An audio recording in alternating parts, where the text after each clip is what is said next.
Violet time. Let's see. Okay. So I have a chat with Lorenza.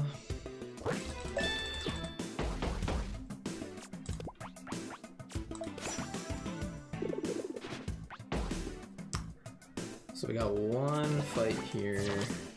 Kindle. Okay.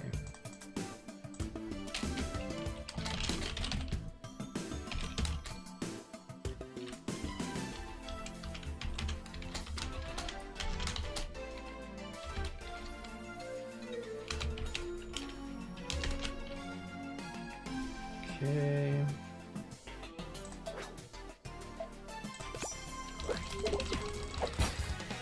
There's one cutscene. It's pretty much the same thing as this, right? Oh, no tutorial though, I guess? Oh, how would this even work? You know, I didn't even think about this for like speedruns. Do we have to start from a fresh file? Because I'm assuming we'd have a tutorial here, no? We probably would. Oh, that's goofy. Because you could technically like boot up. You could like do another story and then go back to do another one, and then you skip all the tutorials. Ooh, I don't know how I feel about that. That's kind of goofy. That's pretty goofy. You have to like prove somehow you're on a fresh file by having the tutorial, I guess, right? I didn't even think about that. Cause yeah, like in theory, my whole Redcroft run could be like way faster by doing that.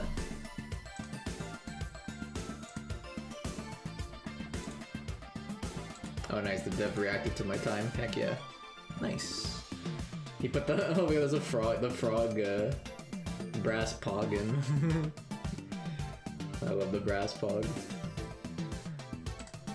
Okay. Okay, I might have to reboot this just to see what happens.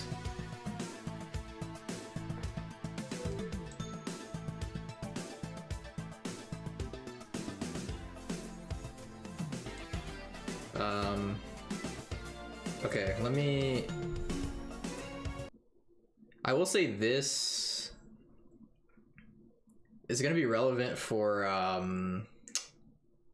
the full game run. So like that save file is good for the full game run where there won't be any, but I think for submitting a single run, you probably still want to have all the tutorials in it, right? Yeah. Okay, I'm gonna do that just to be safe. I'm gonna start with that. Cause yeah, I don't wanna, it'd be awkward otherwise. Okay, so I already made I made a backup save of this, so I'm just gonna go ahead and grab my empty data.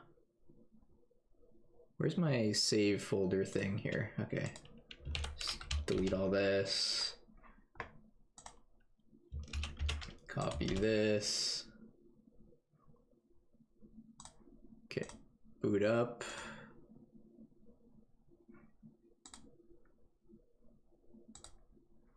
Alright, so this should be truly fresh file. Yeah, I fully suspect that there'd be a tutorial here now if we just start with Violet. Because there's probably just a flag, a general flag, like, oh, you have not seen this tutorial yet, and they show the tutorial. Let's see.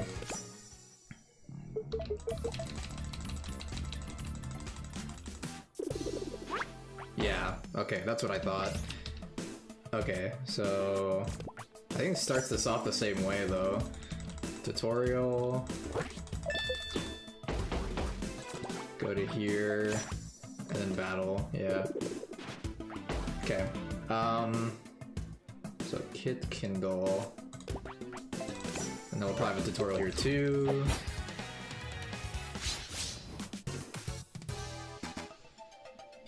New music.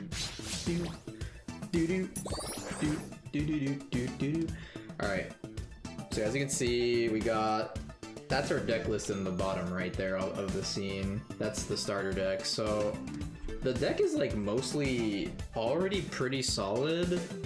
I think the main things that are like whatever are like Crowd Surfer's like it's cute, but it needs spells to like get one buff, so you can make it a 2/2 sometimes, which is not bad. But the whole idea is buffing groupies is like probably going to be the way to go for a lot of fights, but there's probably going to be some fights where that's not going to be good enough. If I remember from my playthrough, there was like one boss in specific that like absolutely like destroyed me to the point that I had to make like a completely different deck. And there were a couple of those too. Honestly, maybe even every boss in this story, it might not work for all I know. But for most of the regular guys, it'll be good. Yeah, Groupie's good. Crowd Surfers are not bad. This Brute Skin thing I think is really good too. It's basically a 2 mana better version of like the Buccaneer in a way. It even has the Dragon class too. He's just really tough to get through.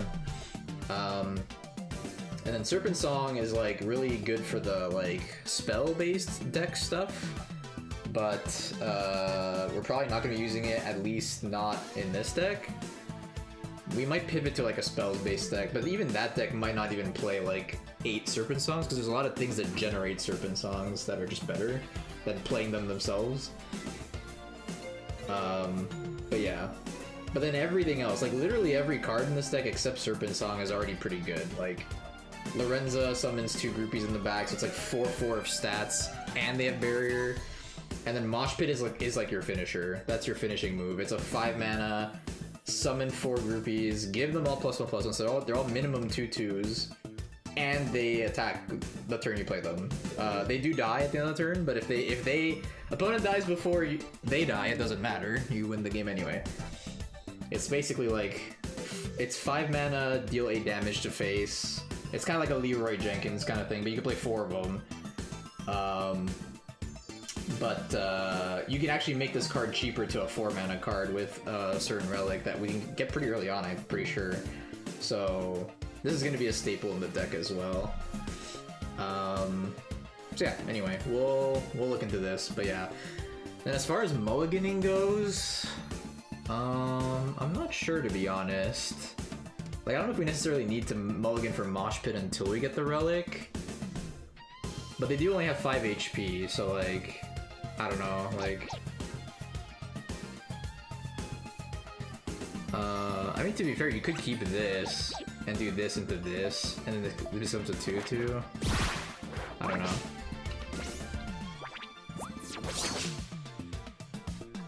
I guess, what does their deck look like? They're just cowboys. Okay, so it's the same thing as the other one. It's a bunch of pirates, and they just have cowboys. Okay, so we can go...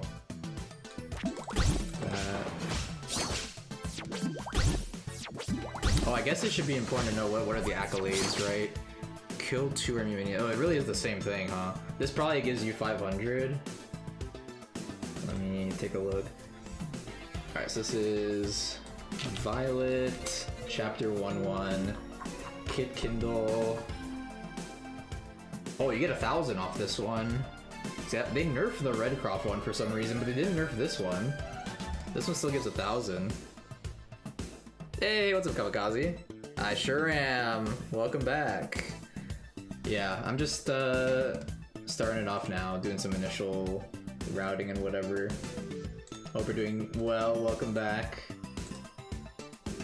So yeah, this one we're kind of starting pretty fresh because there's not much else to compare to now, so it's gonna take a little bit more effort to figure out. But yeah, they give $1,000, and you can get 400 if you kill 2 minions like the other guy. So I think I will try to, just because I think that's a lot of money, but it might not be needed. Try to bed an hour or so, no worries, all good. Bed is good. So this guy's naturally gonna die. We'll just play Lorenza.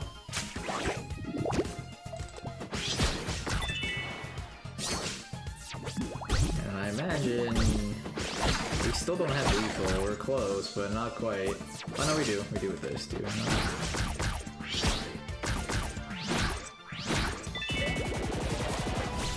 Okay. get a Scalpin' Ricky. This guy's not terrible. Might be a little slow, but I mean, it's not bad. If you play a lot of one costs, it is good. I'm gonna note this down somewhere. Where can I put this? I guess I'll just put it here for now.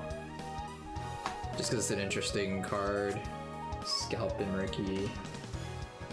Or actually, we don't even have to do that necessarily. We can just check whenever a meld shop pops up, I guess. Let's not get too crazy with this. Wait, we're already gonna have access to a card shop? Oh wow, okay, this is early. Okay, so this card shop, before I pop in, let me just see what there are. Or what there is there. Let me open the data for that. Okay, so it should be Announcer, Suki, Ancient Lullaby, Regis Ribbit. It is another frog. I do love me a frog. So that would be... let me sort by cost.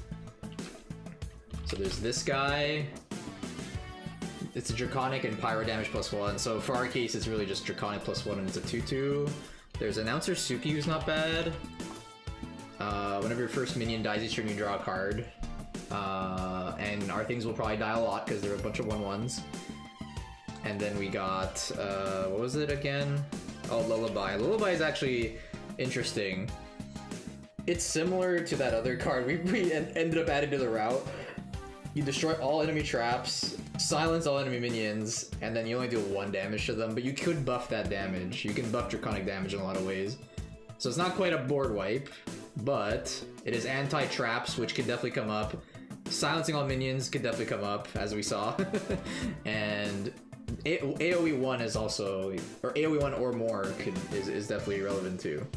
And you can only play 2 in the deck.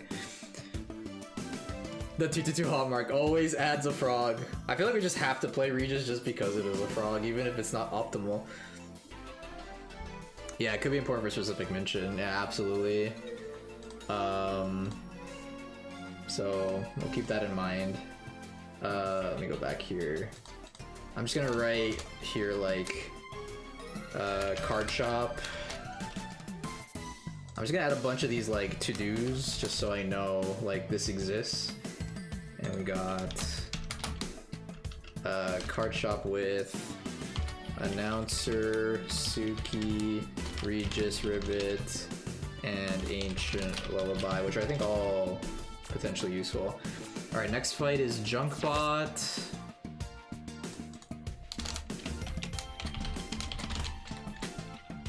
HP.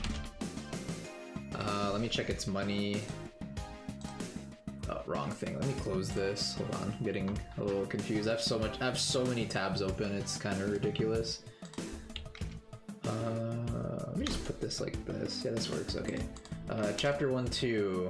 Junkbot. Their accolades are defeat them for 400. There's some sort of trigger a riff effect is 200.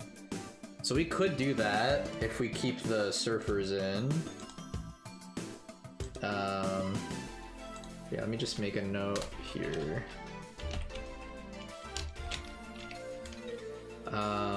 So we have trigger 1 riff equals 200. Summon 2 groupies is like almost guaranteed, I want to say. And play 1 Draconic is 200, I'm assuming, right? They're all 200, okay. So I just don't know how much money I'm gonna need. So, but the kill 2 minions I think is like reasonable to do.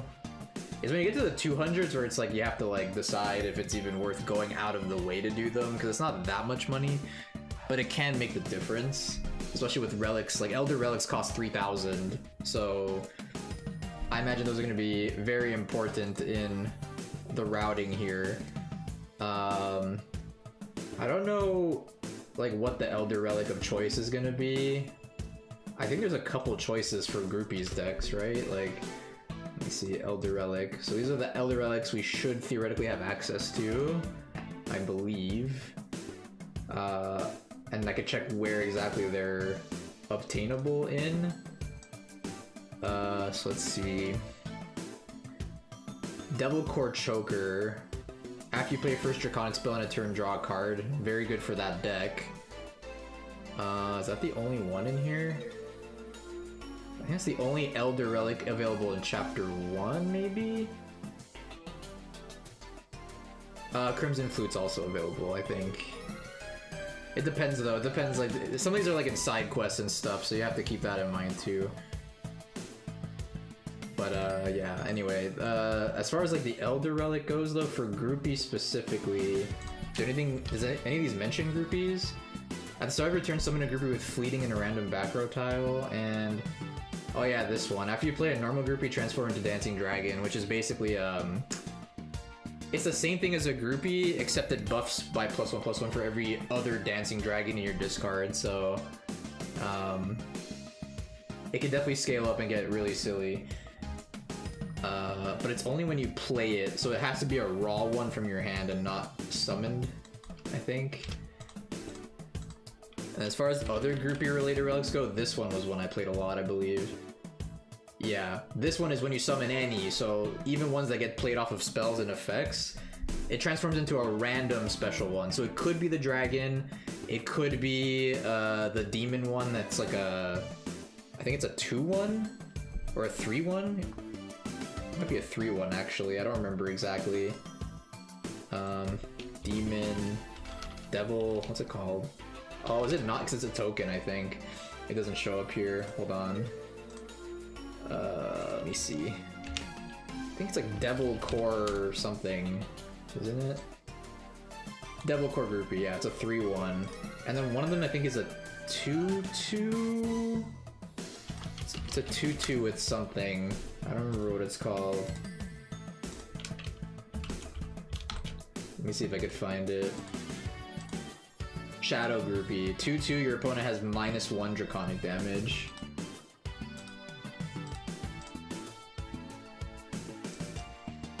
Okay. More RNG in the speedrun, oh boy. I mean, at least, like... I guess it could make the difference, but getting either a 2/2, a 3/1, or a 1/1 who gets buffed by your other 1/1 dragon guys is like... It probably doesn't matter which one you get too much. I guess it could make a difference of like 1 damage a lot of the time, but... Like, at the end of the day, it's better than a 1/1, no matter what you get, so it's like... It's a strict upgrade, thankfully. But it'll definitely feel bad occasionally when you need that 1 extra point of damage from one of the other 2 or something. But that's okay. Yeah. So unfortunately we can't do much groupie stuff early on, but I still think it is like the most aggressive thing you can get. And then also the Taiyaki thing that reduces the cost of your spells shows up in the very first relic shop, I think, or maybe it's the second one. It's definitely in the first chapter anyway. Okay, anyway, let me open back this. Then we have to consider what we level up and stuff too. But yeah, as far as these go, I'm gonna definitely do the groupies if I can. I guess we should check. Let's just open the shop anyway. Let's just see. Like, do we want to buy any of these right away? Like, we can buy... Like, this card's insane for the spell deck. Like, it's so good. It's a 1/1, but you generate a 1 mana Serpent Song instead of a 2 mana one for free, and the next one you play can go face. So, like, you can get pretty aggressive with it, but...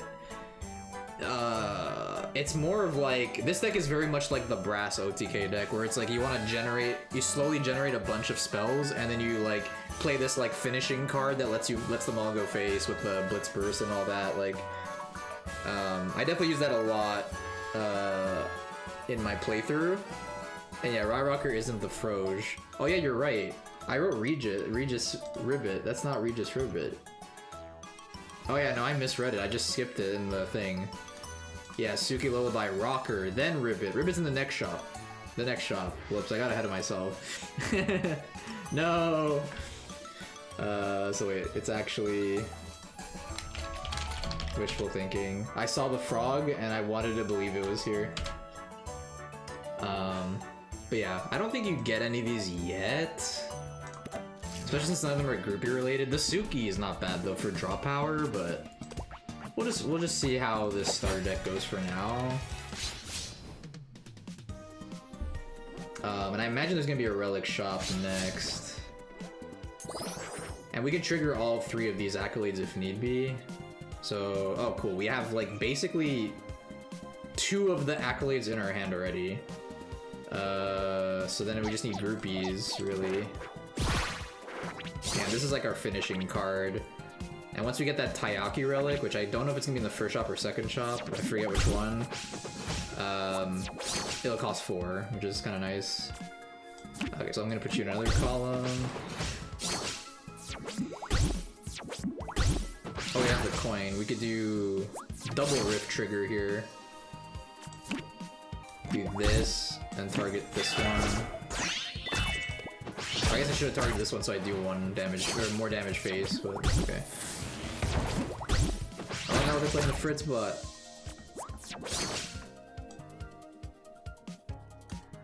Okay. Anyway, what's this one again? I summon groupies.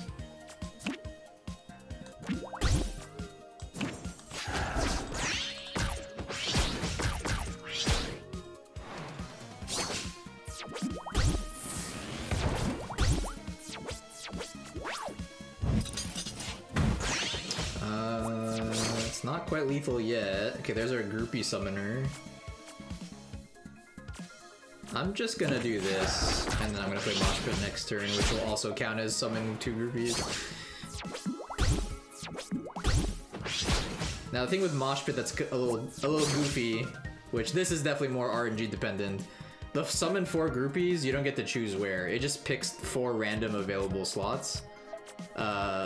So what the speedrun's mostly gonna look like is you're gonna probably purposely play the minions in columns where they already have minions in there, so you can have a higher chance of the groupies being in slots where there aren't enemies in there. But yeah. Okay, well it worked out. 2 in the empty zone. But yeah. Okay, so I got all the accolades there. I don't know how likely that would be in an actual run, but something to keep in mind. Oh yeah, hoopla!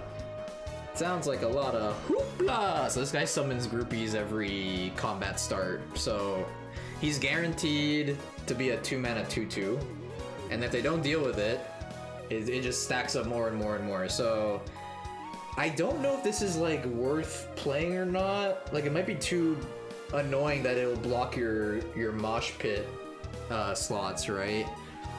But the theory is that, like, I mean, it's just good value, but it might just be too slow and also too counterintuitive to the plan? Question mark? I don't know.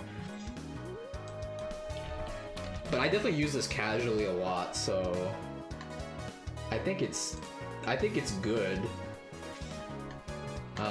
So very likely I will craft that, but we'll see. Oh, I didn't see. I leveled up. Oh, we get the mini-map one here. Interesting. What did I level up to? Oh, level 3. Wait, what the heck? That leveled up to 3? So I can upgrade 3 things now. Excuse me? Interesting. Because we could level grid there. And then yes, mini-maps. Let me just write escape, skip, mini-map, tutorial. Okay, let me just look at the level grid. So this is where things get funky. Where do we go? Oh, and then we have the introduction of archetypes that are locked until you get a certain thing in the story that unlocks it. Which is a little annoying. Because honestly, this column was one of my favorite. I don't know if it's fast per se, but it was one of my favorite archetypes. It's like discard related. It's all discard your stuff to get benefits. Your guys are big, but you have to discard a card, but it doesn't matter because you have a bunch of cards that say, when I get discarded, put it back in your hand, or when I get discarded, get a benefit. So, yeah, it's a very, very fun deck. But the other decks are not bad either. So this is like the spell deck.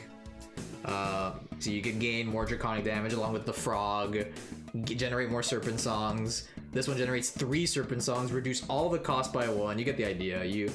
It's very similar to the Brass OTK deck. Like, instead of reducing all our pirates and then bursting them all in the face, we're reducing all of our dragon song things, serpent songs, and then hitting them all in the face. And then this is Brass basically. Infinite Riff. So every time you play a spell, this triggers. Generate another serpent song. So this is Infinite Serpent Song Generator.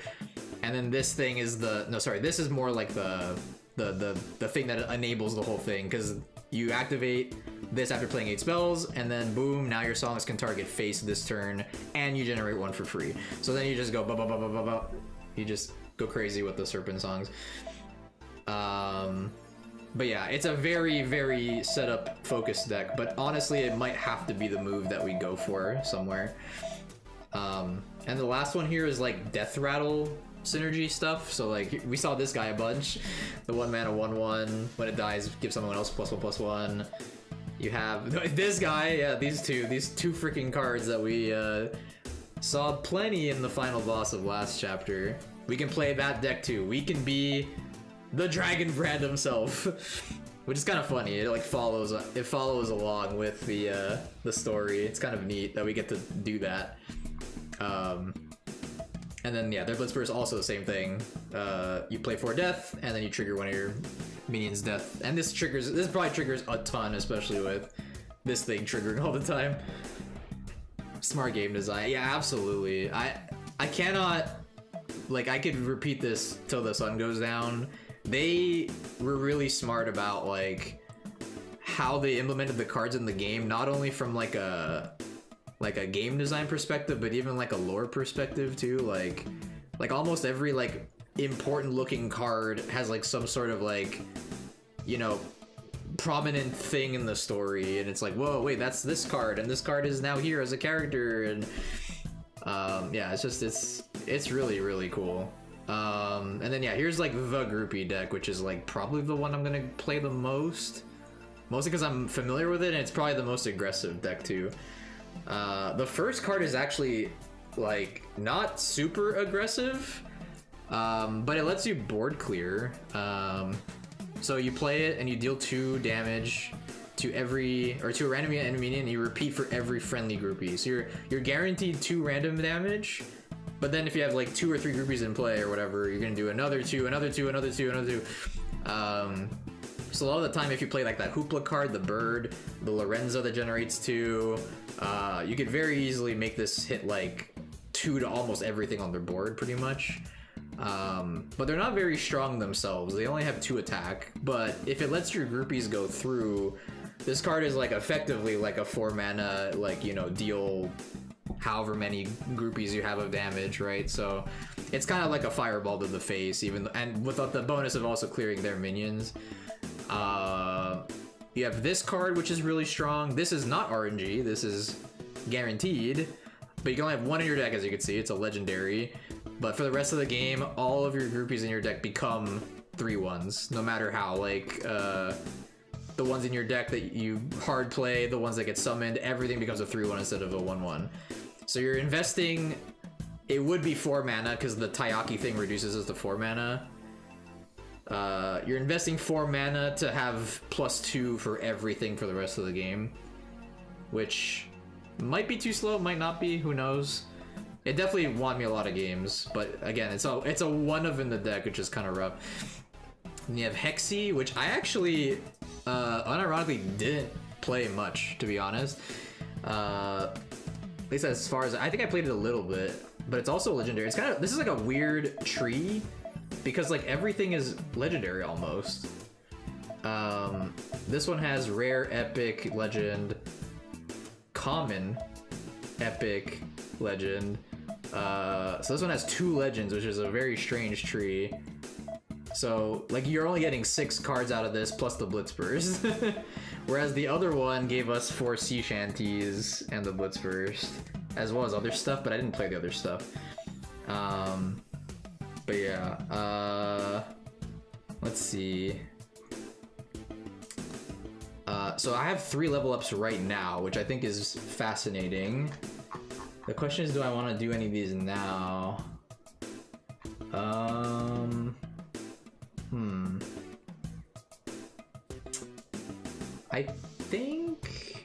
I think we want to get this for sure. We could even just get all these 3 right now. That's 5 cards we add. Is it worth the deck edit, or do we just wait until this? I mean, this card does chain very well after Lorenza, which is only a 2 of, but I guess it entirely depends, like, what is after this. Okay, we have a chest. This gives you $500. I'm gonna pick it up for now, but I didn't have to grab a single chest in the Redcroft story, which is like very interesting. I'm gonna write here to do $500 chest.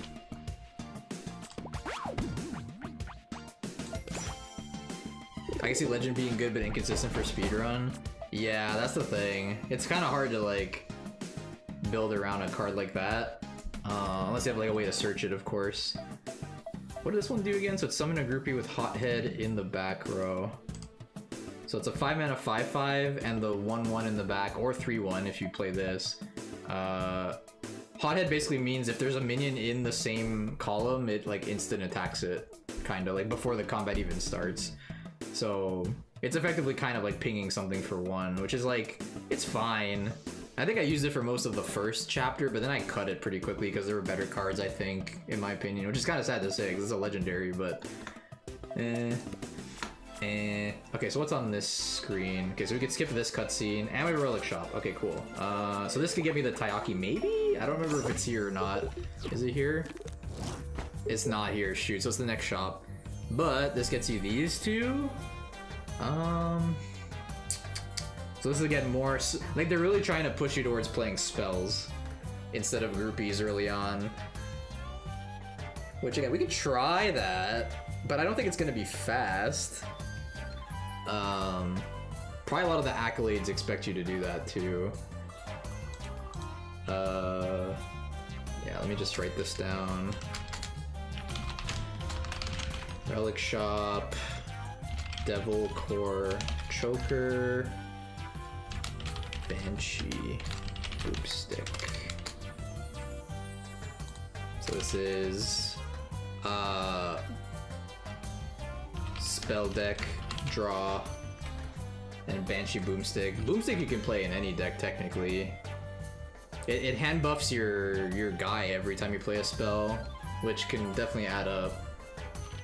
Hand buff on the spell. Okay. So we definitely can't get any of these. It's crazy. I picked up literally everything, and I still don't have enough to buy this. I'd have to do, what is that? 14 more overkill damage to guarantee getting this now. Because every overkill damage you do gets you $5 extra, but that's not gonna happen. Oh, what's Flux? Oh, that's the discard benefit thing. If the card gets discarded, it comes back to your hand. So if you have any cards that say discard a card from your hand, you basically negate the cost, which is pretty sick. There's a lot of cards with Flux in the story too, and that's kind of like the whole crux of the discard deck that's locked right now. Okay, so and then what's this guy? 10 HP. Because I think we might grab the Zealot guys and deck edit now, but I just want to see what we're working with here. So we have Wick. Oh wait, do we have to fight this guy? Hold on. We don't have to fight one of the 2. I think you could skip this guy actually. Maybe this guy is how you progress. Yeah, here's the map. Oh yeah, we could skip this guy. This is just for materials. So what do you have? Hogwash. Hogwash. What a load of hogwash. It's a piggy. We actually see what they have in their decks too. I have all the deck lists of everybody as well. I guess I could load it up. Here, let me make a second tab of this. Import. Violet. Hogwash. Alright, here's Hogwash's deck. I don't know if that shows up all on stream or not. It's also probably really hard to read. I'm sorry if it's too hard to read. It's just, I'm just filling the black void really with something. Helpful database. Yeah, I'm very happy I worked on this to make this easier for routing purposes. But yeah, oh, they're playing groupies too. Interesting. Grog. Good old Grog. New favorite, not favorite card, but I have more appreciation for the card now after last run. Oh, he has himself in the deck. Repair every cannon that was destroyed this game. Oh, okay, yeah, they got a cannon deck going on here. 6 smithies, what a cheater. I love how like the deck list shows like 6 out of 2 for these like enemies who are like breaking the limits everywhere. Okay. Got it. And then what are the accolades? Let's see. I feel like I need like a 4th monitor for routing right now. I don't have enough space. I'm constantly like opening tabs and stuff. The accolade for this guy. So I'm assuming he's not 1-3, he's probably 1-4, right? Yeah, Wick is optional. Hogwash. Oh, his win gives you 800. Holy shit. Okay. Yeah, so this you can't see, unfortunately. I'm not capturing my boring data file thing, but I'm just looking at it for accolade details. What the heck? The last accolade only gives you 100. What the heck? The trigger target the enemy hero with the serpent song? Yeah, I'm not gonna go out of my way to do that. Oh, I haven't been tracking XP either, but I don't think that's super important, honestly. We just need to know when the level happens.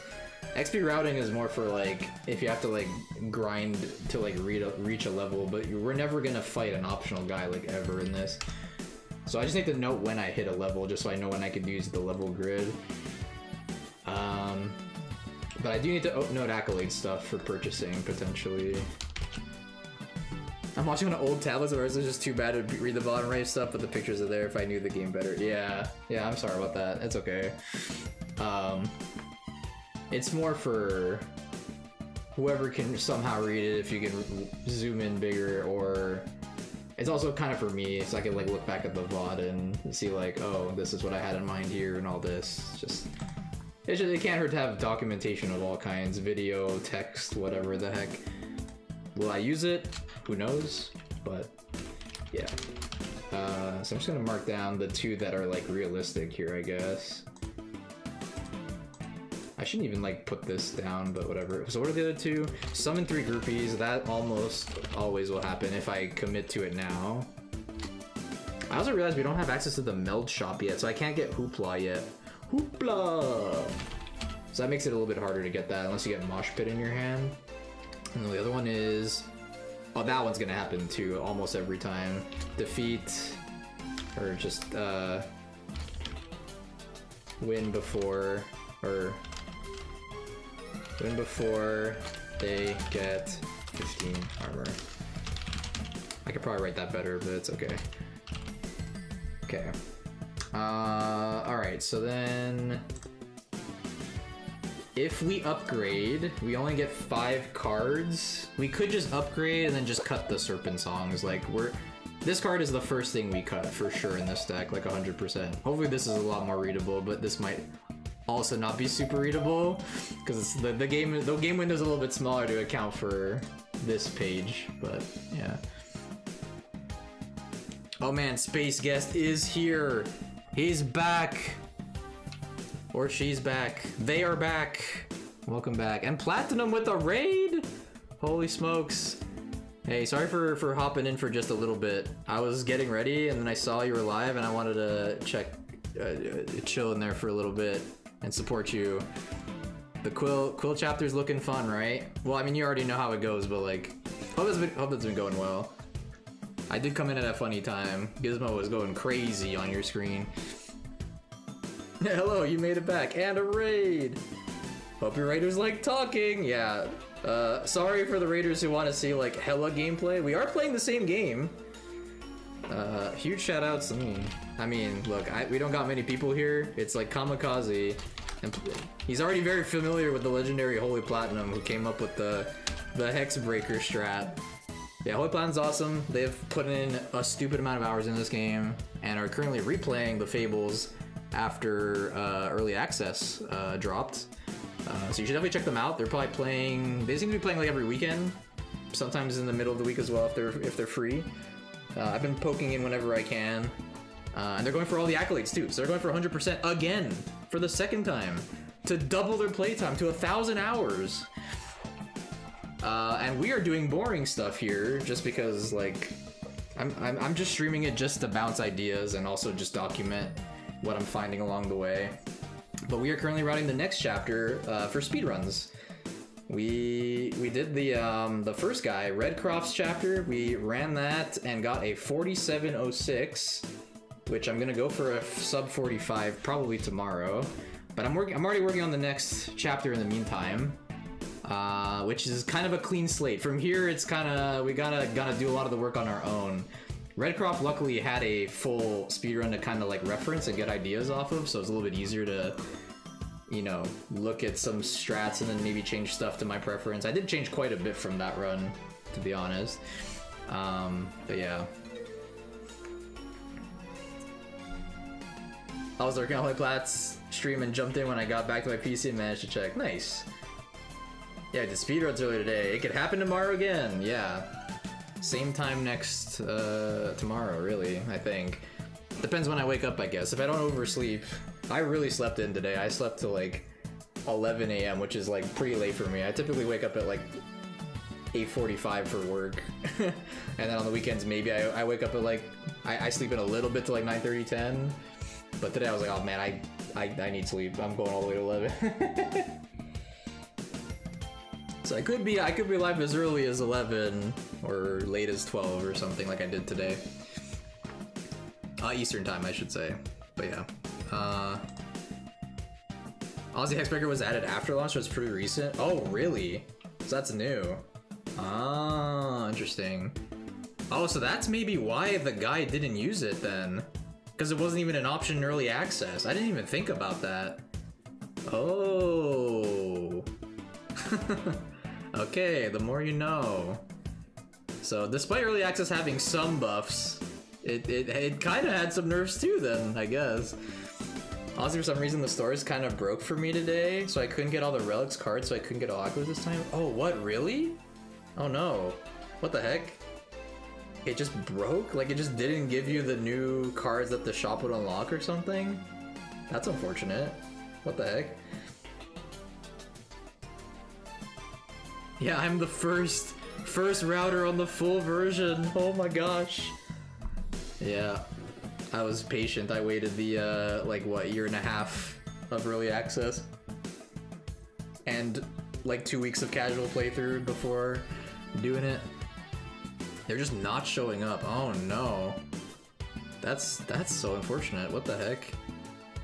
I don't even know how you can fix that too. Like if I'm assuming if you reboot it and it still doesn't show up, that's probably like an actual like just game data bug at that point. Or as in like, not game data, save data I should say. Like the flag for like you reached this shop didn't trigger or something. Because my PC runs slower when I'm streaming, so the game kind of breaks. Oh, it could be. That's why my game soft locked so many times today too. Because I was streaming it instead of doing practice runs offline. To be fair, the soft lock did stop happening in the second half. I don't know why. I don't know what happened differently, but look, I'm not complaining. I'm just confused. But yeah, anyway. So yeah, let's do that. Let's just go ahead and I'm gonna try this. The beautiful thing about this level grid, I will say, huge kudos to the devs for this. You're not hard stuck on a path. You can respec with the respec button. So you can like go get all your points back. You lose all the cards and stuff you acquired, but you could just like say, okay, I'm done with this. I'm gonna go all the way to this line instead or whatever. So for testing purposes, this is awesome because I have infinite control of what I want to do with this.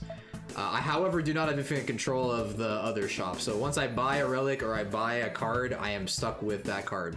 So I'm probably gonna be making a lot of backup saves before I buy anything specifically or meld something, just so I can go back and be like, okay, no, I'm not gonna meld that. I'd rather do this instead or whatever. But this is safe to do, so I'm definitely gonna just grab these three. I think is like, I think the obvious thing to do, and then just cut the serpent songs out of our deck. Bop, bop, bop, bop, bop. And then we got you and you. So it's like a little bit of a buff now, I guess. I think that's what I would do, right? You want to keep all the 1-drops. I guess it makes Crowd Surfer worse cutting this, but there's no real other good thing to cut because everything else is just like essential. This card's good. This card's good. This card's good. This card's good. Like everything's good. So like it's either you cut Crowd Surfer or you cut songs. And if you're cutting surfers, then song is doing nothing. And if you cut songs, then surfers are still gonna be okay, but not as good. It's the lesser of two evils, I would say. But yeah, those songs are gonna get pretty quickly, I think. Oh, let me just add that to my routing here. This is like my initial thought. I don't know if this is right, but so we're gonna say level 3, level grid. Oh yeah, how did I format this in my other route? Like, I made it more obvious. Yeah, I put like a blue here. Because I missed this in a run. I was like, oh god, wait, what? Why am I missing cards? Oh crap, no. Get that out. How do I? The formatting is weird. No, why is this doing a thing on the space here? Okay. Let's see. So first column. What are they called again? Devil Core Zealot, I think is his name.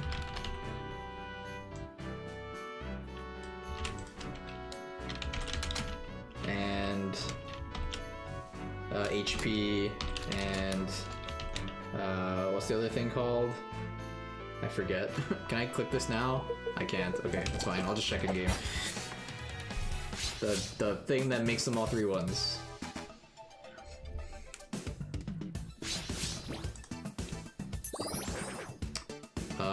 And what are the accolades here again? Summon 3 groupies. Okay, so we'll keep groupie. Honestly, just that's good. Okay. Oh, it's in my hand? Devil Core Dance, that's it. Okay. Devil Core Dance. And then this is purple, so we'll go purple. I was doing red for red crop, but I might as well make him purple. Purple. Alright. Like, I imagine as soon as I close OBS, the game works normally. Oh my god, what? Oh no. Well, I'm glad your cards are showing up now. Sucks that it's not working on stream sometimes, but I'm glad. I'm glad your game is not like perma, or your save file is not perma bugged. Okay. Okay, and then I gotta do the deck edit, so I'm just gonna put it here.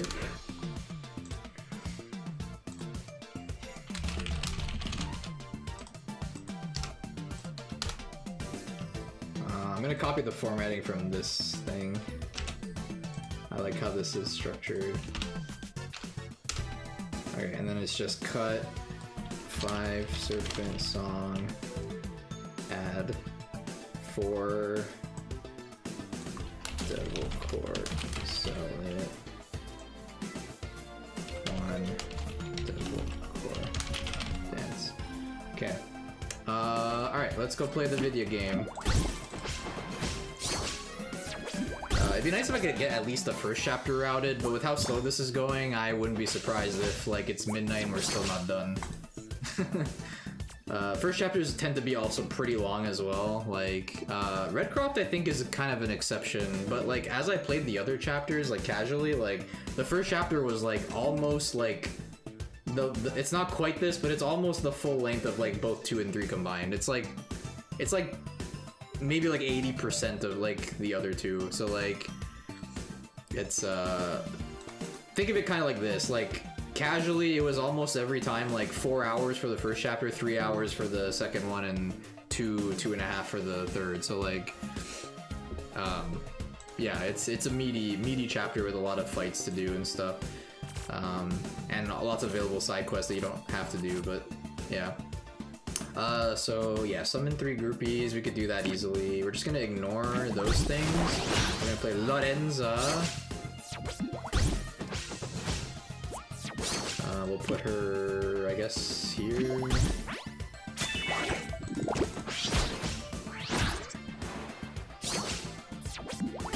Yeah, 10 HP, I noted that down. Okay.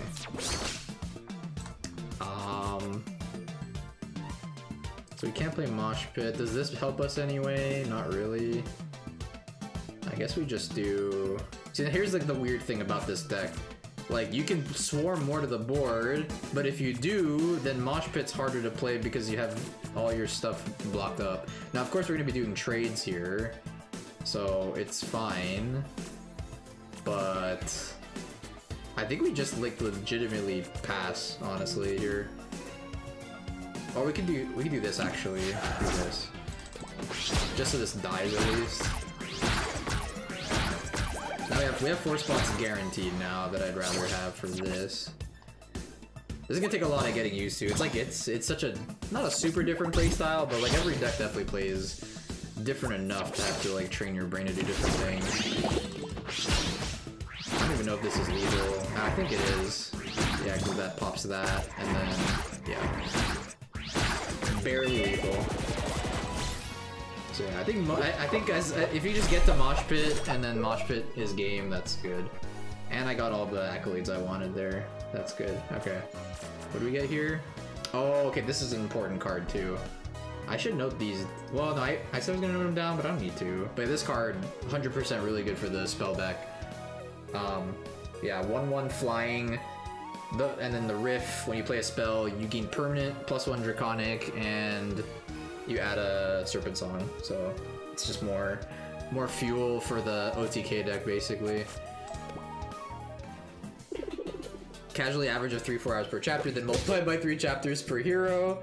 Then there's 5 heroes in total, easy 60 hours of content. Exactly.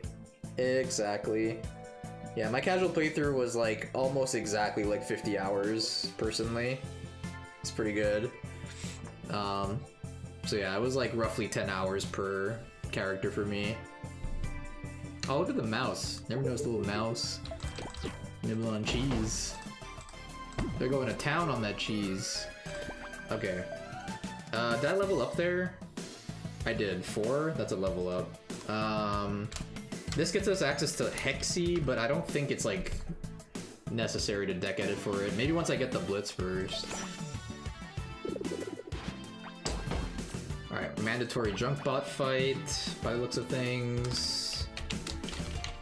Junk bot number 2. I guess I'll put junk bot 2. 10 HP. Alright, how much money do you give?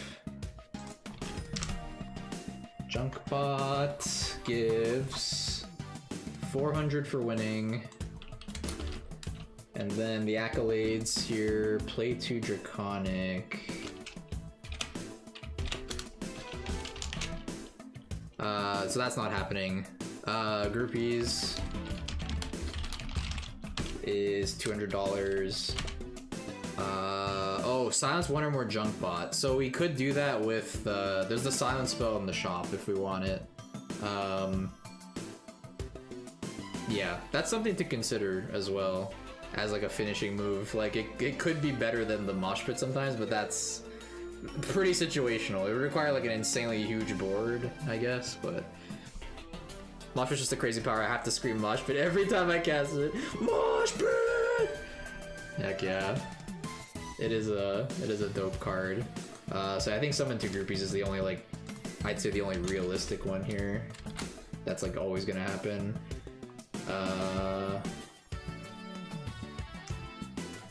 Oh, groupies is actually only 100. Whoops. The playing 2 spells is 200. Groupies is 100. Silence is 200. Dang, only 100. That's racist. We get 200 for groupies here, and then only 100 here. To be fair, it's 3 groupies here. It is a bit harder. 2 groupies is kind of free. 1 Lorenza or 1 Mosh Pit or one of a lot of everything does that. Okay, run it, I guess.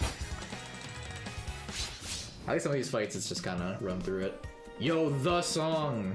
I feel like the song shows up in every character's thing, which I'm happy to see. The song. Okay. So now mulligan, what are mulligan strategies for this? Let me just put... okay, what's this guy's deck? Junkbot. Violet, Chapter 1, 5. Alright, here's Junkbot's deck. They have no relics. They have a 1 mana 1/1. They have the 1 mana 1/1 that makes a blueprint. They have the 0/2. They're cheating and playing 7 Fritz bots that are basically only 2 mana 2/2s in this deck. You have the barrier guy, and they have 1 torpedo. So just a bunch of cheap dinguses. And then our deck currently looks like this right now. Devil Core and this. And then we're gonna save. Let me just save this as Violet Deck Edit 1. Okay, I exported that. Okay. So yeah, but as far as mulligan strategies go, it's like I guess like Mosh Pit is kind of like the Cutlass equivalent, to be fair. And eventually this will be a 4 mana card, so it's like a 1 turn delayed Omega Cutlass. New meme, Mosh Pitless. At least it's easier to draw this. You have 4 in your deck instead of 2. You take a much different approach compared to Red's campaign, huh? Yeah, definitely. It's gonna be pretty similar, actually. It's gonna be like a little bit less aggressive. It's more like... It's still minion focused. It's just more like token generator-ish in a way. Because like this one generates groupies. You have hard cast groupies as well. It's just a lot of groupie synergistic stuff. But yeah. And it's like very tricky positioning wise. The Redcroft one positioning almost doesn't matter. It's like a little bit in the early game with playing your 1 health guys on the far left so that the Bangles thing protects your spin blades and stuff. But here it's more of like front row, back row positioning and keeping track of how many slots you have for Mosh Pit, which is a lot more important. Because the less slots you have, like you can't just play every card that's glowing in your hand when you have to keep 4 slots available for as much damage as you can. And then instead of playing in empty lanes, you actually want to play in guarded lanes in this, I think, because you want the Mosh Pit guys to be in the empty lanes. So it's tricky. So now the question is, do we mulligan this? I think so, right? I think we just mulligan, let me see, what's in my deck again? I think you mulligan away Crowd Surfer. You keep Groupie. Or do you keep Groupie? Do you even keep Groupie itself? Not really, right? Like, we don't have much... I mean, it buffs like this thing, of course, but like... Like, we just want Mosh Pit, really. Let me try mulliganing away everything that isn't like Lorenza, Devil Core Dance, Mosh Pit, I think, are like the only things you keep. Maybe the 2-drop. The 2-drop's really good too. This guy, Brute Skin Ancient. I think this guy's a really strong, like, just minion in general. He's kind of like our Buccaneer, but like 2 mana instead. Or like Bomber. He's like your trusty go-to 2 mana guy. Which doesn't like outright win you the game. He's just a very good minion, especially in lanes that are occupied. He defends it very well. You only want to keep groupie if you have the ribbon to turn them into dancing dragons. Yeah, exactly. And I think we're getting that. We can get that at some point. What's it called again? It's like, not choker. We just saw that earlier. This thing, star scale ribbon. Where is that available? Star scale. Oh my god, it's all the way in chapter 3. It looks like it's the first relic shop of chapter 3. That's far. That's like so different than Redcroft. We get our OP flag like middle of chapter 1. Yikes. Yeah, whereas the relic shop here in chapter 1 is very spell focused. The ones you have here are Devil Core Choker. Let me see, can I show only the relics? Yeah, so like this thing. After you play your first draconic spell, draw a card, and it's an Elder Relic. And then Boomstick is the other one we had available, which is you play a spell, you buff your thing in your hand.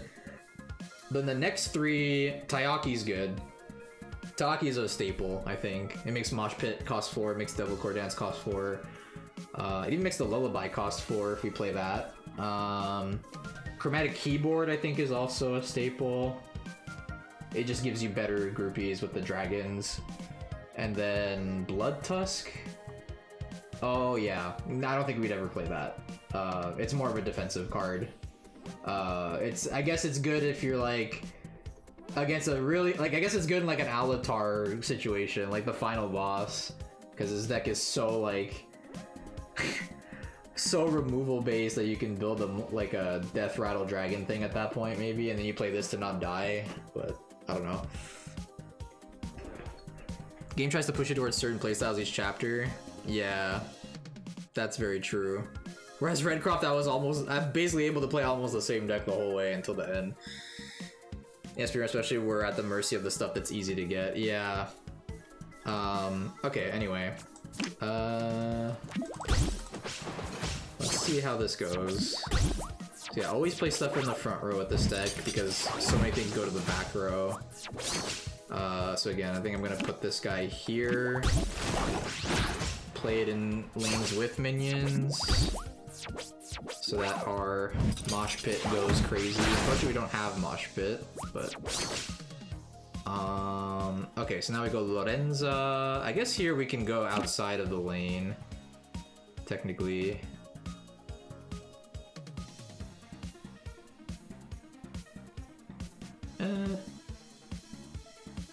I don't know, it doesn't really matter too much. We have this next turn. If they don't clear the groupies, we have 8 damage AoE, which is pretty strong here. It's almost lethal too. Okay, well not with that. So we definitely play this. I think we just go here. Dude, this card's like just good. Like he just lets your guys go through unscathed. And that should be lethal. Yeah. Don't even need the Mosh Pit here.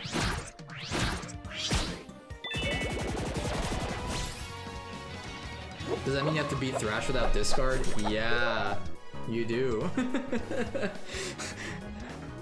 Wait, no, Thrash is the second boss, right? Not the first one.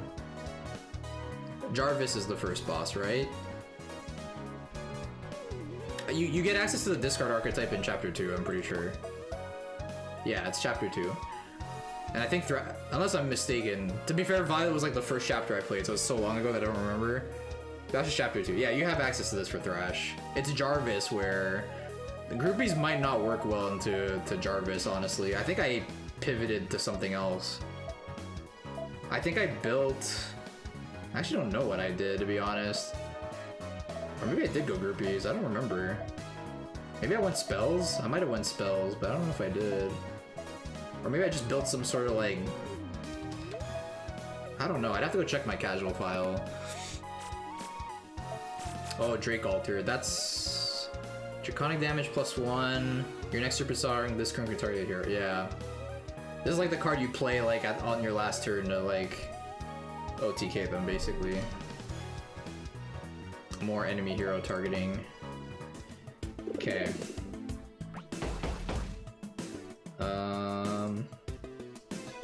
Alrighty. My notes are good, right? Jump on, some 3 rupees. Yeah, we didn't level up. So now this, I'm assuming, is optional. I'm gonna skip that. It has an exclamation mark. Almost certain. Oh wait, the milk shop. There's the milk shop right there.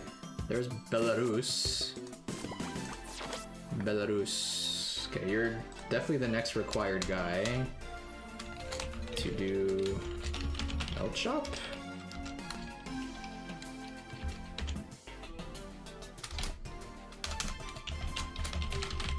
Belarus has 12 HP, and they give. Okay, that's not 1/6, so that's optional. Belarus. Oh, his codename is Belarus Blightfang. I didn't realize he had a title. It's not just Belarus. They changed it. Okay, $400 for reading him. And then what do we got here? Gain 2, it's not happening. Deal 4 to enemy hero in a single turn. That can absolutely happen. How much does that give? 200. And defeat the enemy with 8 or less of your minions killed by Kendo. That depends on them, but that's also pretty likely, I think. That's only 100 though. Okay. Oops.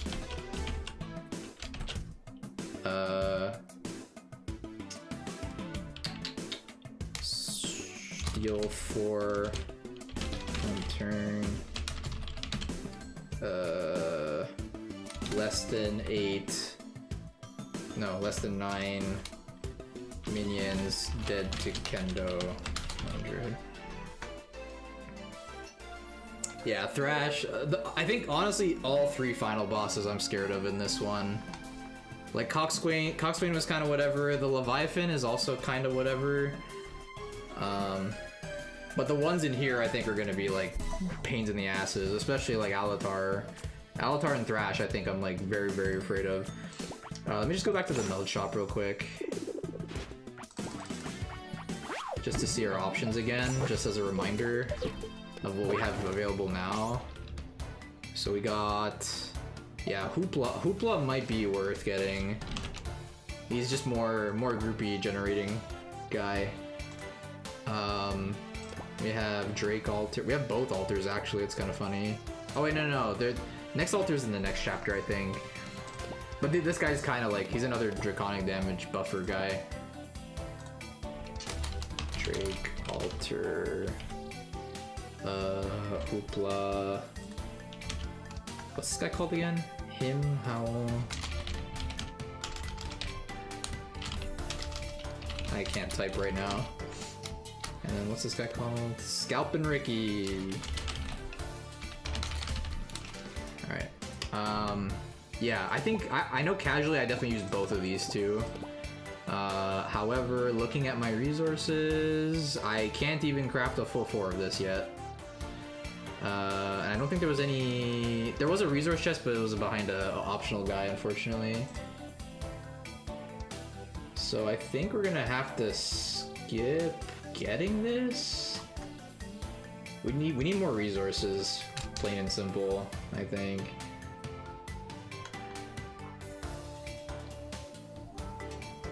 Yeah.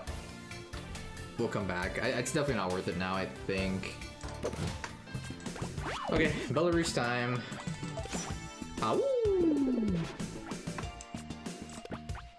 Alright, this is 1-7. How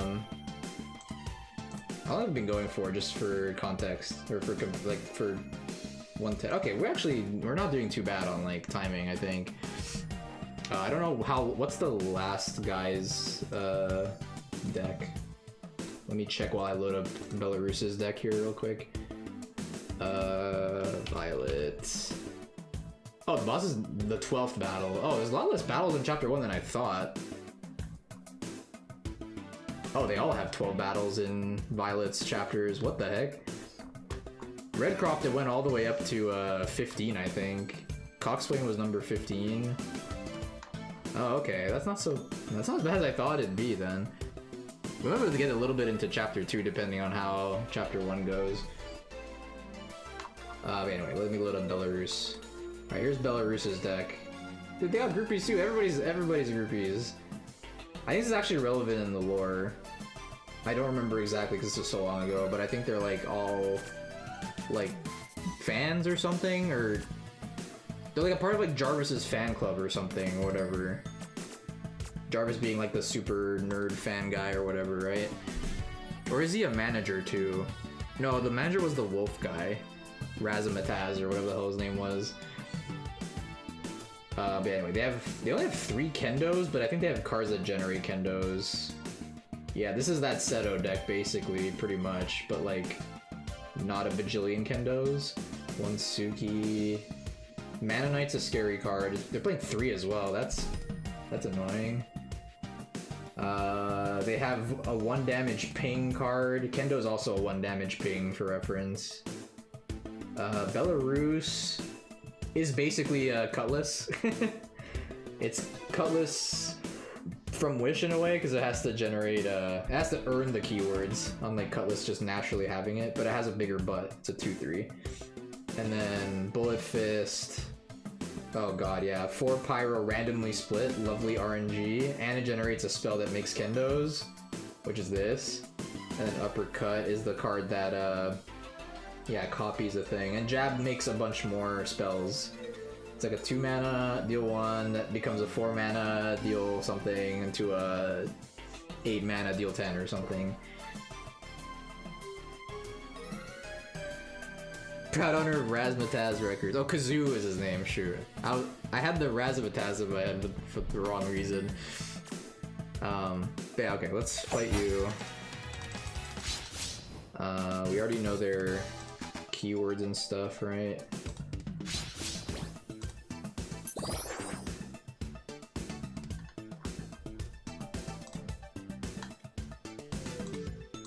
Alright, let's see. Oh, Mosh Pit. Pog. So there's like no point, like there's no point keeping the 1-drops in this matchup because they have so many anti like 1 damage things. This guy's good though. I'd probably even keep this guy if he was in my starting hand. Oh look, it's Kendo. Oh look, you're gonna die to my barriered up dude. Oh, this guy. Oh boy. I think I'm legit gonna summon 2 guys here. This guy needs to die before he gets out of hand. I hope we get the relic shop like soon, because that's when we can get the Taiyaki, and it'll only cost 1,000 too, because I think it's just a regular relic. Okay, we just groupie. I think here we go away from the lane, because it's just gonna die.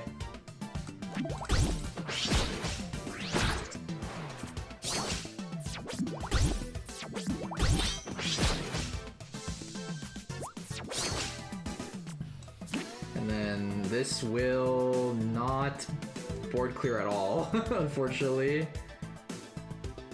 I'm just gonna put it here and hope it hits this one at least once. Okay, perfect. That's good for me. Oh god, their wolf cutlasses are powering up. Scary.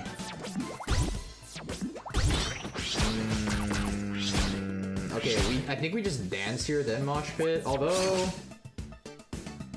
wait, is it guaranteed here? No, it is guaranteed. It's guaranteed. Even if I get 2 things here, we're guaranteed at least 2 things here. So mosh pit's just lethal.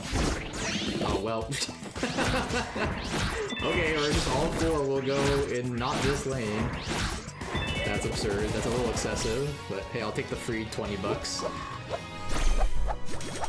Which is probably never gonna be relevant, but yeah.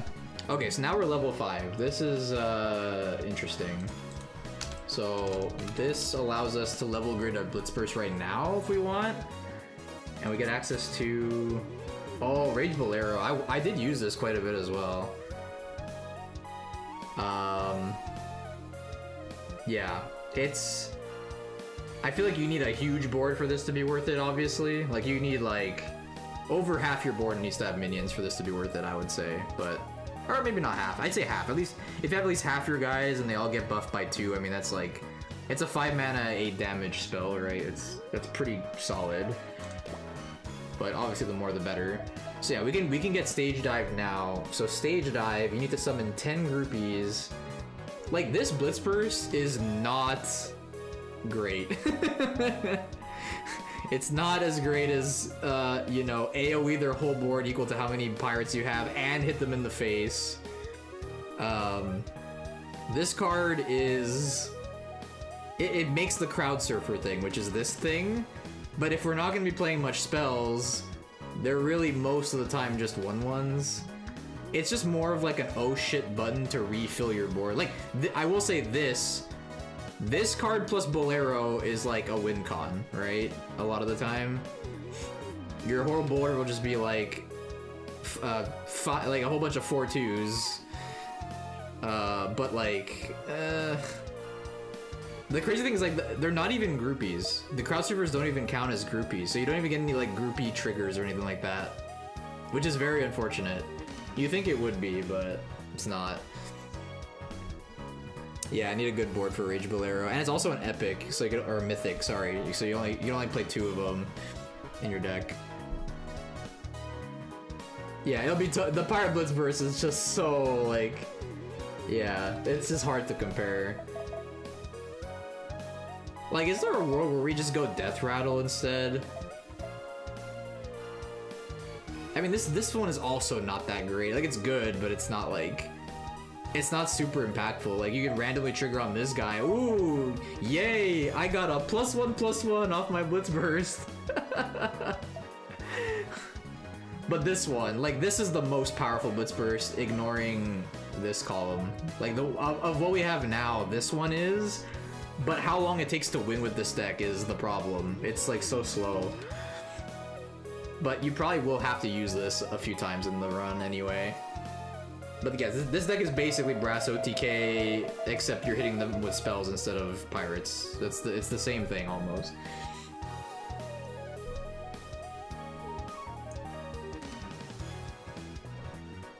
I don't know if they could give groupies Blitz Burst to make it better. I mean, we were talking about it on was it on your stream? Yeah, I think I was talking about it with you on your stream. There's like a few ideas, like make them all sticky and generate groupies when they die, or I think I like that idea personally. Like, all your groupies now have death, summon a groupie.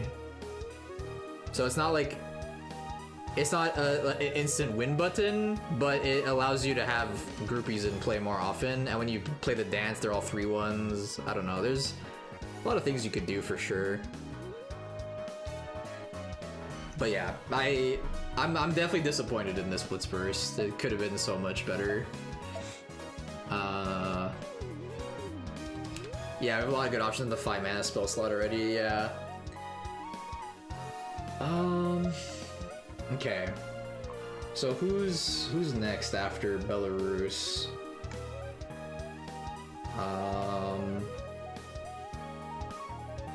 Looking at my stuff, I think it's Junkheap. I want to say there's another Belarus fight as well. I don't remember what's like required or not. Let's just skip this for now. I'm gonna just continue. But noted that I could level up to Blitz Burst there if need to.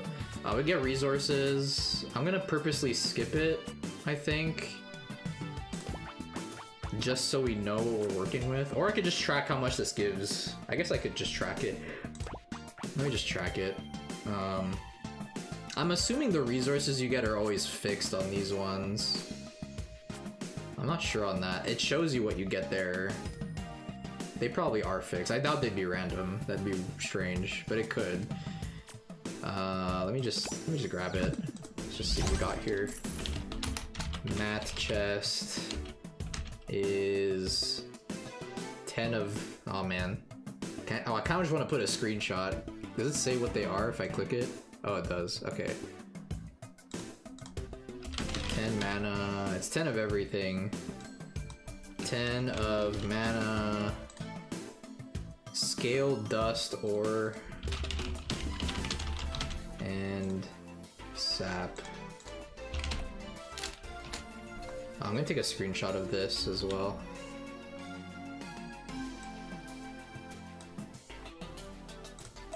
Okay, just so I have a reference of what each thing is, because like those words basically don't mean anything to me. When you go to the melt shop, they're just icons. But okay, so if we skip this, we skip the cutscene there. Okay, so yeah, I think this guy's the next guy, maybe? I'm assuming you have to go that way, right? Yeah, the boss is there. I wonder what's in this house. I don't remember. Let me just take a peek. There's no exclamation mark there. Oh, there's Kazoo! Hogwash, 20 HP. I don't remember what this treasure has. Let me check my data here if I can find it. Business card is in here. That's a business card relic. And I think you might be able to get that without having to fight Hogwash. I think you just talk to Kazoo and he'll be like, here's my business card. But what does business card do again? Business. Oh, it's a spell. Draw 2 minions with Riff. Oh yeah, I think I did play this casually. It's pretty good in the... Well, I actually don't know. I was trying to test this in casual and I couldn't, like, replicate it. Can you draw infinite riffs off of business card? So you can search for the legendary infinite riff girl? I feel like every time I played it, I never got it, but I had so many other riffs in the deck that I couldn't tell if it was working or not.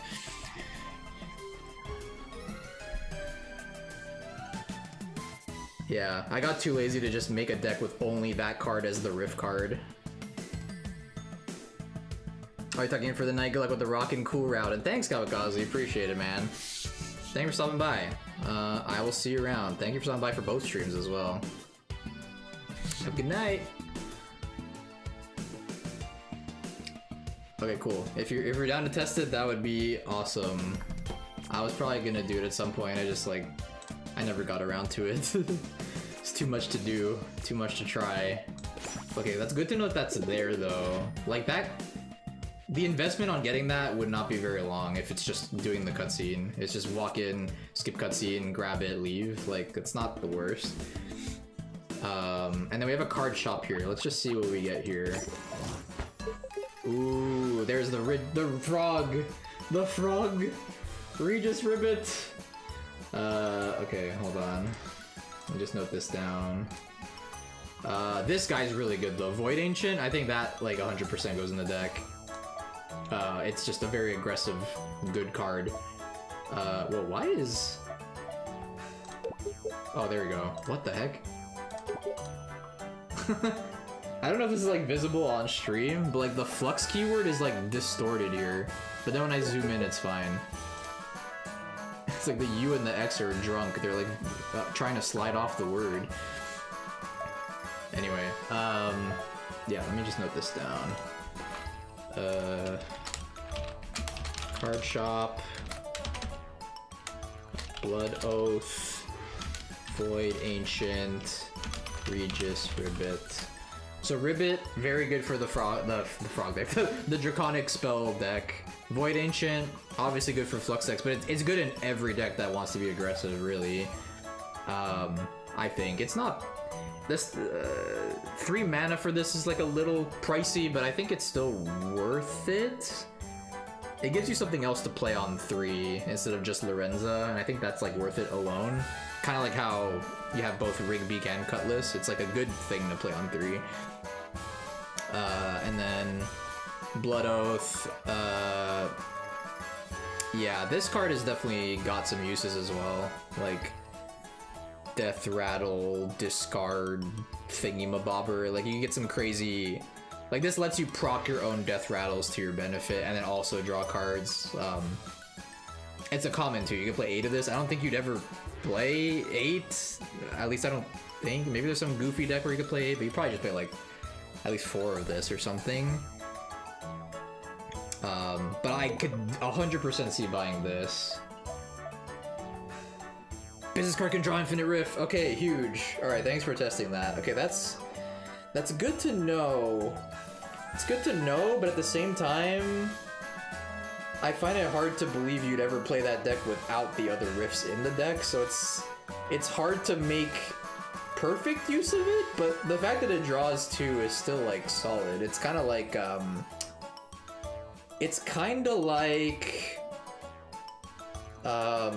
the sea shanty, but it doesn't require you to have a riff in play, although that's beneficial if you do. But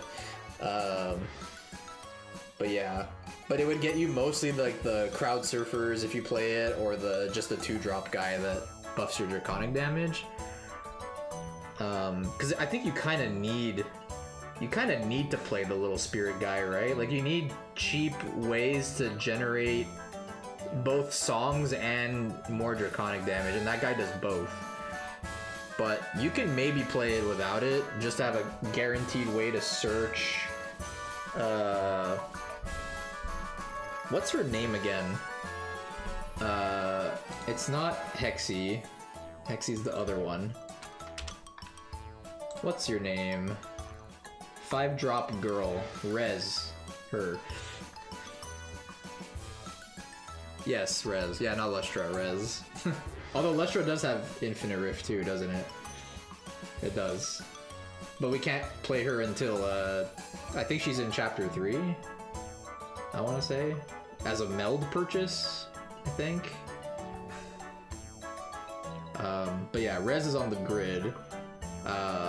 So if you could somehow build an OTK deck that doesn't require either Crowd Surfer or the 2-mana guy, like, maybe there's a world where you do that. Or maybe you just play like 2 or something, like 2 or 1 of the little guy, just so that you guarantee get res off of the card. You can play at least 1 more riff if you want. But yeah, I don't know if that's like worth doing. It all depends on like how, like what other things can you like use to buff your draconic stuff, right? Like, obviously you have relic stuff, but that doesn't buff the damage, I believe. It just triggers off of stuff. You have the altar. Yeah, your next Serpent Song this turn can start. Like that's your main, like, you play that at the end. But this guy generates you Serpent Songs and damage, which is so good. You have Ribbit as well, but he costs 2 and doesn't make them go face. Which that doesn't super matter because the Blitz Burst makes you go face. But yeah, this thing is permanent 1. Yeah, the deck I built, it used all of these. It used the Generate Serpent Song thing, Encore, I think it was called. It played all of these. Oh, I can only play 4 of it. It's not a common. I thought it was a common. Serpent Song's the common. It played the little thing, Riot Rocker. I played all of those to generate cheap Serpent Songs. That's a staple too. And then... oh, I think I maybe played a few Power Chords as well. Because it's just for healing, really. But yeah, I don't know. I think there's like a deck there that you can maybe do. But anyway, I'm almost certainly gonna buy Void Ancient, and then Regis Ribbit is like, I'd say very likely to, but I'm not 100% on Ribbit yet. I'm just gonna keep on going with the groupie deck as much as I possibly can until like I have to make the swap. Okay, so let's see here. We have to consider relics too, so I have to be really careful with what I pay for here. If I do commit to buying anything right now. So I'm actually gonna make a backup of my save right now.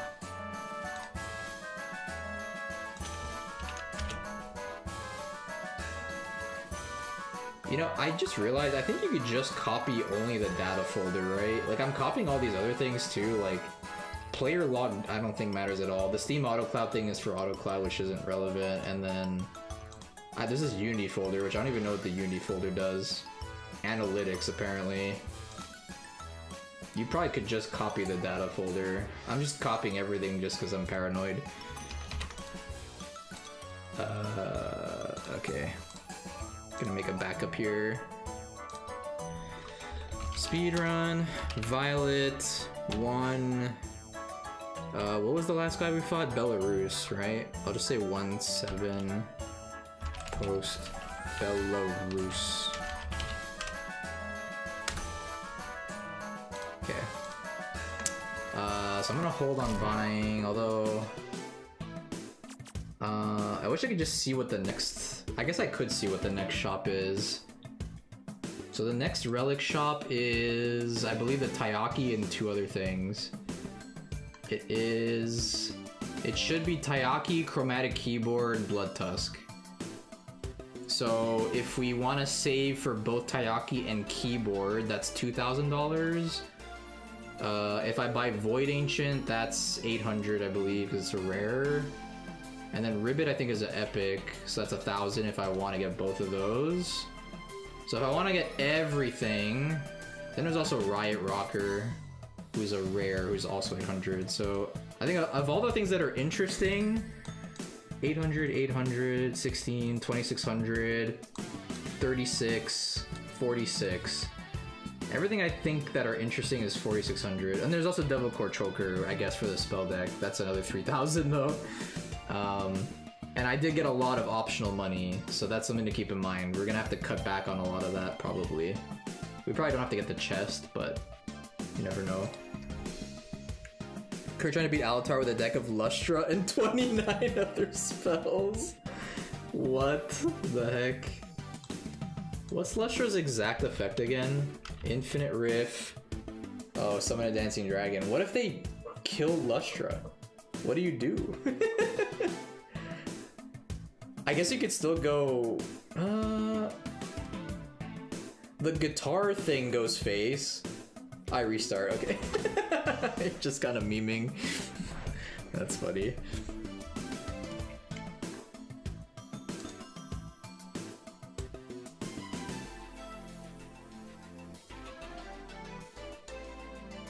Okay.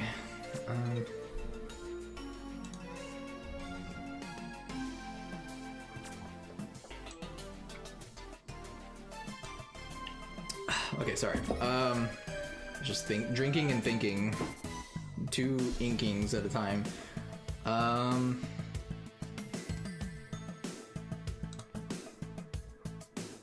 What does this guy's deck look like, by the way? Let me get some more info. Violet. What's his name? Dribble. Why do I don't have anything that says Dribble. What's your number? Oh, 1-6. Wait, what? We're going backwards. Oh, Dribble is there. Oh, what the heck?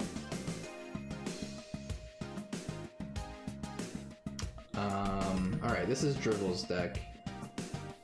It actually looks very similar to the other one, but it's a bit more fleshed out in the mid-game. It's got Gutspot, which... yeah. Chaos Jam. Add a groupie to your hand, draw 2. Huh. And then there's the Power Chord. And then Dribble himself.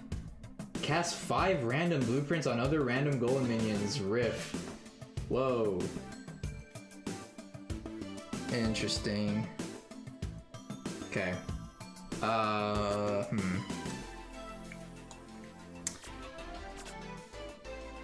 Okay. If I deck edit here... I'm just looking at all my options before I commit.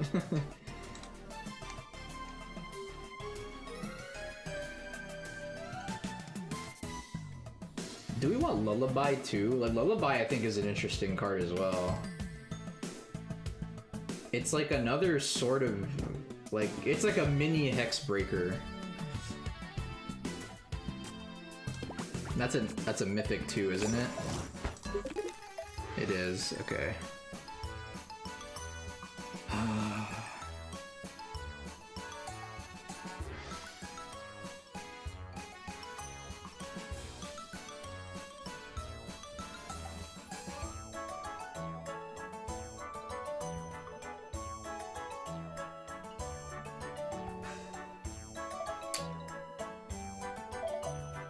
Do we wait? Do we just wait for this? Let's just see if I can beat... I think a good thing to try is just see if I can beat them without having to do it. and then if I feel like I need an upgrade, like a substantial upgrade, then I commit. But I do have a lot of money. I could definitely do it, but I'm just not sure. Let me just note down his stuff and then we'll go from there. So we got Drivel, and I'm assuming this is the next guy. I think he is the next required guy, looking at the map. 12 HP. I'm assuming he gives 400 as well, but I will double check that. So Drivel is 1-6, interestingly enough. Their accolades, yeah, so it's 400, and then the other things, gain 2 Draconic, not happening. Play 2 Dragon, that could technically happen with the 2-drop guy. So that's like a maybe. Play 2 Dragons. That is it 200? 200.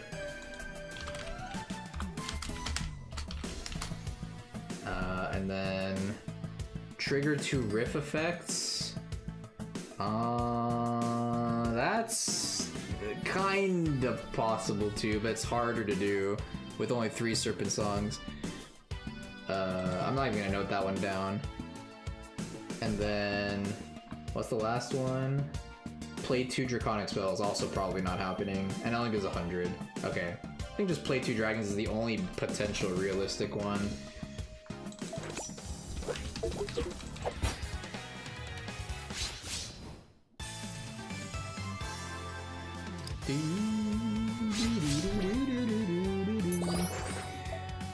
Okay, yeah, wait, so look at their deck list again. Oh, they're playing Crowd Surf as well. A lot of 1-drops.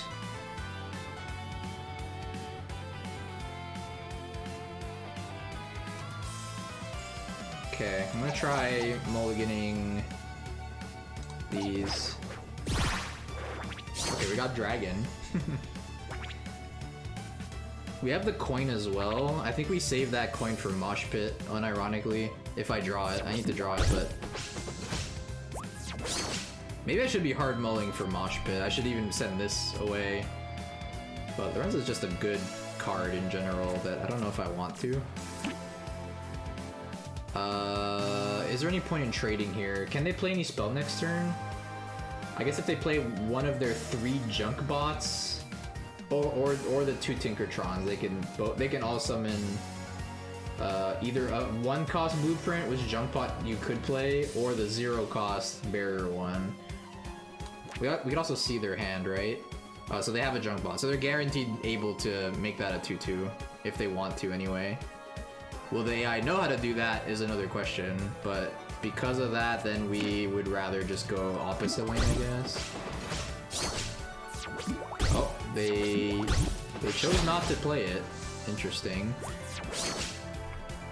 Okay, so now we go Dragon in either of these 2 lanes, doesn't matter. Then we go Lorenza wherever. We'll put Lorenza here, or here. That's not Mosh Pit. Gonna still save the coin. If I don't get Mosh Pit, I could play this next turn at least, so I think that's worth doing.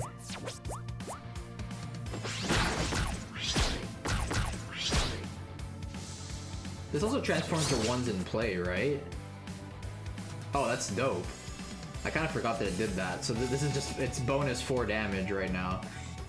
And I got Mosh Pit, actually. Wait, is Mosh Pit lethal here? Probably not, right? Well, it depends where they go, right? So we have 4 damage, 6. So I need all 3 non-occupied columns, which is very unlikely. So I think I'm just gonna do this. And just like kind of guarantee it next turn.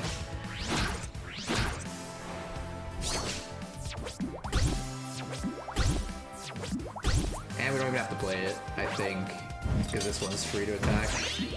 Unless anyone has lifesteal. Oh, never mind. Now I have to. Mosh Pit! I would have to think this is lethal. Oh, very close actually. Only this one got through. Good enough. Okay, so the deck worked the way it was, so that's fine, I guess. Bomb Riff. Throw 3 bombs at random enemy minions that deal 4 pyro damage each. Oh.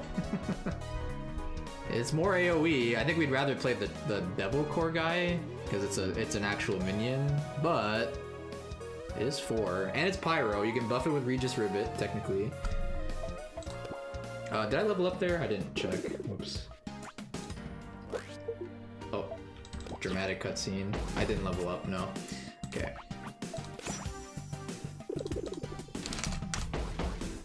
Okay, Relic Shop. We get Taiyaki now. I'm pretty sure Taiyaki's here. Okay, here, it's here. Yeah, so, because it goes Elder Relics first, then Relics. And then the chromatic keyboard. So, I would have to think these two are worth playing, right? Taiyaki 100%, keyboard I think so too.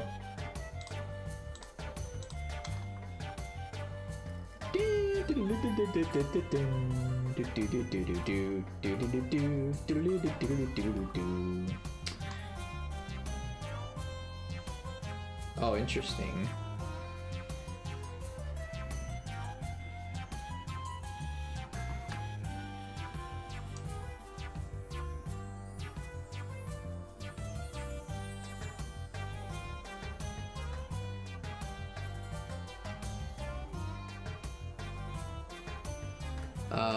Anyway, I was gonna say, I was looking at there is one run I'm looking at. There is a chapter 1 run, but this is early access. In early access, the Taiyaki is available in the first relic, and that's why I was a little confused. So they get it right away. and it decreases the cost by 2, which is so insane. So they hella nerfed Taiyaki. Not only did they delay it, they also nerfed the effect. Results, the deck floors literally anyone not called Alutar. Nice. So I'm guessing you're just kind of like, you're just like using your spells to like survive, and then like on turn 10 or something, or however late you're willing to go to, you just go Lustra and then spell, and you just have a bunch of dancing groupies, and then it's just GG at that point. That's very funny. Okay. Do they even get the keyboard? It's interesting how different the early access was for this.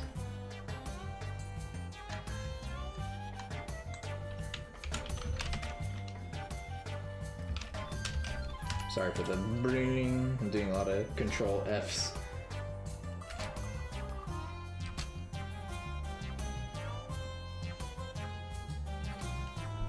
We definitely need to save money for the choker, I think. If we have to go spell, we 100% need double core choker. That's like a non-negotiable. So I have to keep that in the back of my mind. Like I need that as like a back pocket plan when groupie deck will inevitably not work, which it'll 100% not work later on.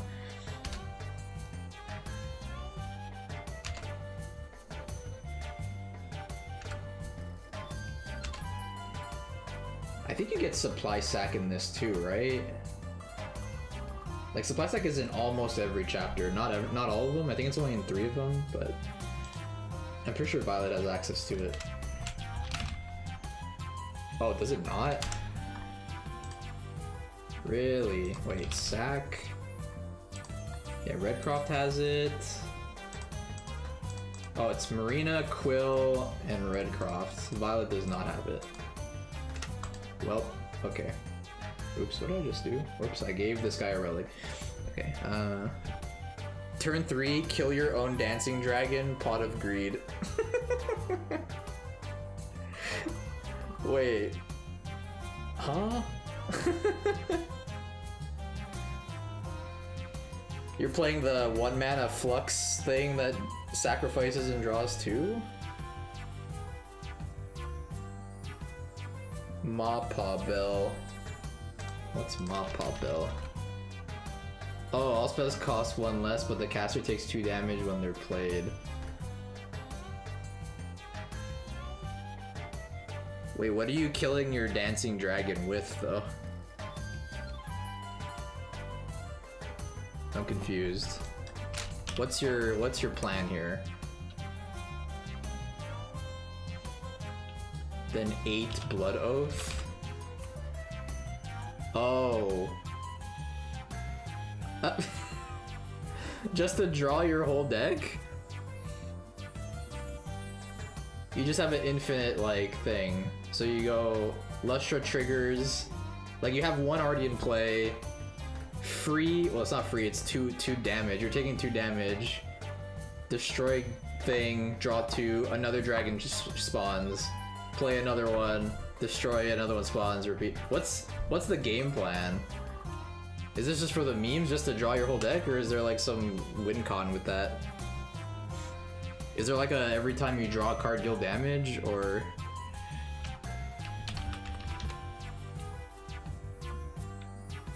I'm not sure.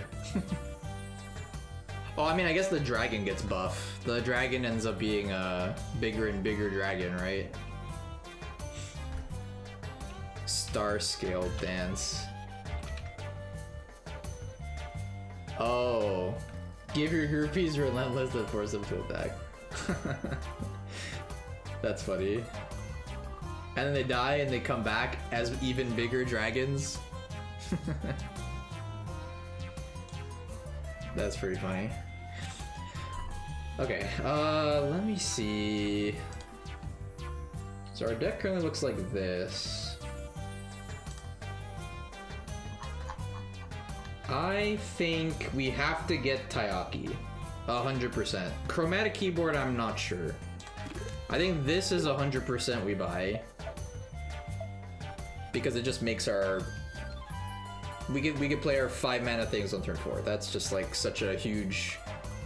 Like, most of the time it's gonna make us win a turn sooner because of it.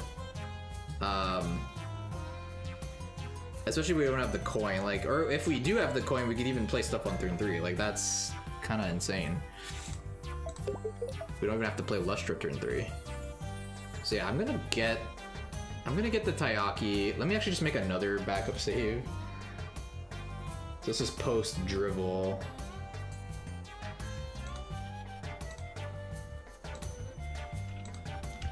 I'm gonna have so many backup saves by the end of this. Speedrun, Violet, 1. This guy was 1/6, which was the weird thing. I don't really understand. But whatever. Post, Drivel.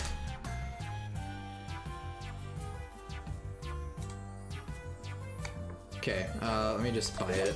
I think I'm gonna get it. I think it's worth. It auto-equips, thankfully. And then our next opponent, I believe, is gonna be this guy, Belarus again. And what does Belarus's deck look like and stuff? Let's just get his accolades on screen while I open up his deck list. So he's got, oops, sorry about that. Violet, Chapter 1, this is 1/8 Belarus. Oh, they have a relic. White belt. After your friendly brawler minion dies, oh yeah, this thing. That's a little scary. They also now have 4 Kendos instead of 3. They have slightly upgraded their deck. They've downgraded to 4 groupies. They've upped to 2 Sukis. The deck is basically the same deck. It's almost the exact same deck. It's just like maybe slightly better. Okay. Got it. Okay. So I think we just run it. I don't think I still don't think we have to buy anything else outside of the Taiyaki. Like nothing, or I guess we could get the keyboard too. That's definitely a consideration. I think that's the only other thing I would get. This one's not bad either. But yeah, it's not like essential. And this one also doesn't feel super essential, but I mean, it's not bad. It can't hurt. It is like a slight upgrade. It's just very chaotic and random, but like, I think it's still better than just not a regular groupie. Should I just buy this too? I'm just scared I'm gonna buy this and then not have enough to buy a Devil Core Choker and all the spell related stuff that goes along with it. And then how much HP do you got? Okay, they still only have 14 HP. This is not that bad. So I'm gonna write this down here for now. Relic Shop has, I'm just gonna write Taiyaki and I'm gonna bold it because I think that one is almost always gonna get bought.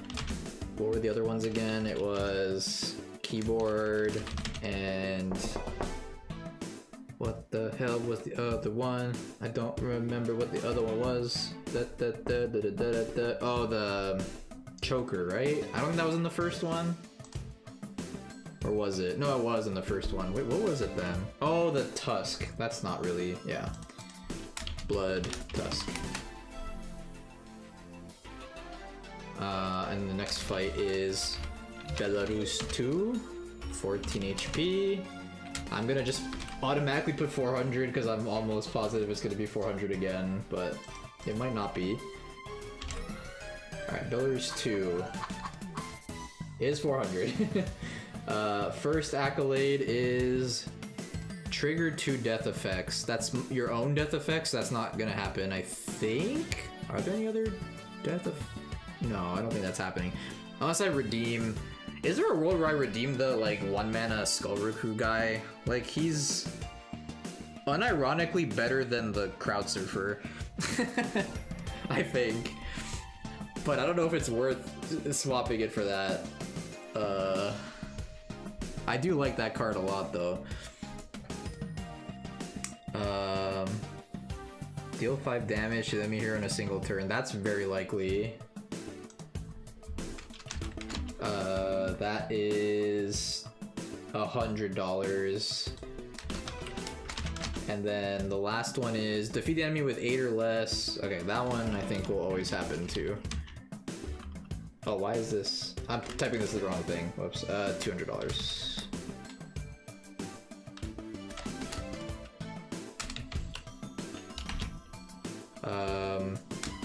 Deal 5 in 1 turn.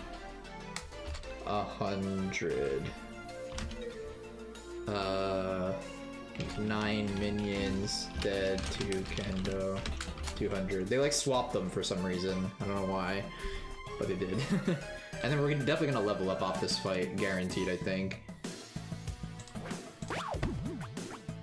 Alright, let's just run it. Let me check the level grid again. I almost really want to buy this guy. Call me crazy, but I might just buy this guy just for this guy. I don't want the rest of it. I guess crewmate's fine, but like the 1 drop is tempting, honestly. And the HP, not gonna lie. We'll see, I don't know, I'm not sure. Let's just fight him and see how this feels again. We're just gonna like, it's a lot of vibes-based testing right now. Okay, so same thing, 1 drops are pretty bad into this guy. I think I'm just gonna do that. Oh, yes, I have a relic. Whoa, 4 mana mosh pit, Pog.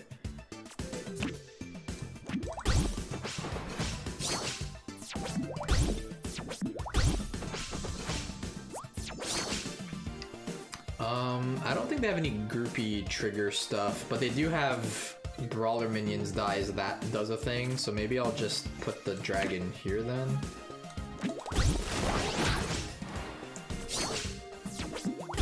Okay, they draw a card. Brawler triggers, kendo triggers. Okay.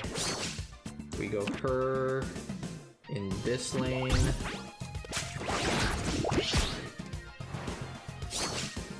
I think all my guys are not gonna die. Oh wait, no, Kendo might make this happen.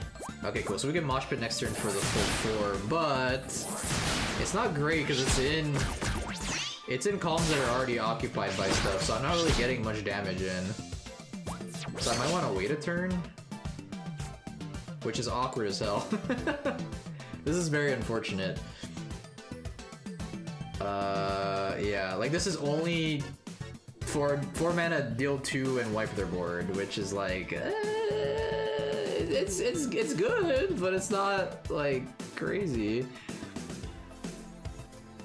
I think we crowd surfer Serpent Song Kendo, maybe.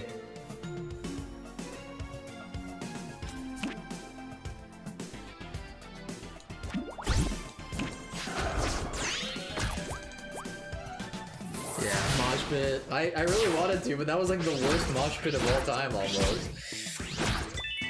It was the most nothing burger mosh pit.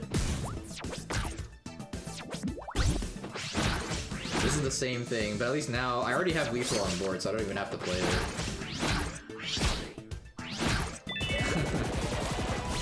So yeah, Taiyaki didn't really do anything there, unfortunately. Alright, we got level 6.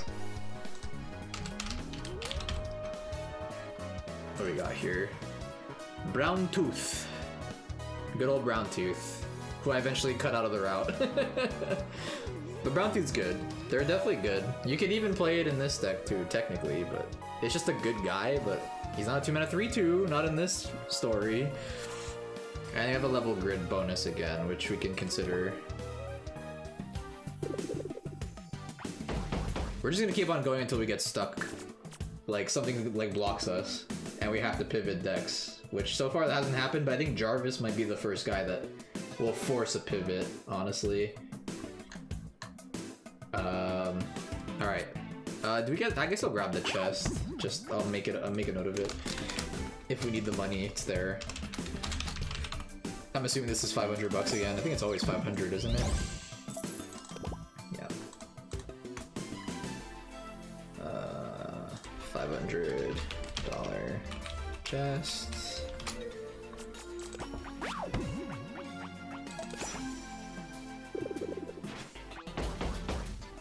Another meld shop. So all we have access to here is nothing great, I'm pretty sure. We got Brown Tooth, meld shop, Brown Tooth, and these things. What's this called again? Bomb Riff. I think the Bolero is the only like potential card, but it's like not super necessary. So yeah, the thing with, okay, I will say the thing that's interesting about Rage Bolero is it's like, it's a better mosh pit in the fights where you already have things in empty lanes. So you can play like 2 of this alongside the 4 mosh pit, and then if you have the same situation as the last fight we were in, this would have won the game a turn sooner, whereas mosh pit wouldn't have done anything really. So it gives you an option to go down this route in case that happens, which it shouldn't happen if the AI was smart, but yeah. I think that's 100% worth, but I think of all these, I'm between, like if I had to rank it, I think like Bolero, Hoopla, and these 2 things are like the most important stuff. The rest I think I could do without, but this is very important for spell deck. Hoopla, Bolero, I think are pretty dang good for, they're not needed, but they're pretty good for a groupie deck.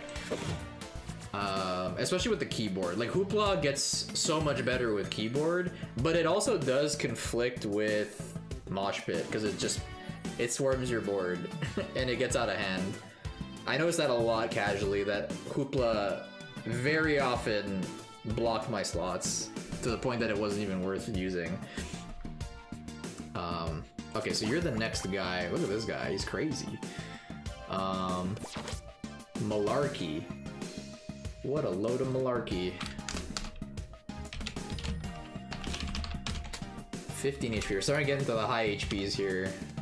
And I think Jarvis goes up to 30, doesn't it? I'm gonna preemptively put $400 here. And you're 1-9. Malarkey. 400, yep. Play draconic spells, nope. Draconic damage, nope. 2 overkill damage with Serpent Song, nope. Defeat an enemy with 5 or less of your minions killed by hot sticks. Yeah, I'm assuming that's this. After your first friendly minion dies each turn, deal 1 pyro damage to... Oh my god, uh-oh. Uh-oh. Okay, we've encountered our first, like, true, like, super anti... Well, not super, but, like... the most aggroist anti-aggro opponent we've seen so far. So this card promotes playing outside of their lane so that you don't trade with their stuff and you hit them in the face instead so that you don't trigger this thing over and over. Which is scary. This also makes me want to get the Skull Recruit guy, because at least that guy dying benefits you. And it wouldn't be so bad if that thing dies. And it also makes me want to play Bolero, because this wants me to play outside of the lanes that they have their stuff in.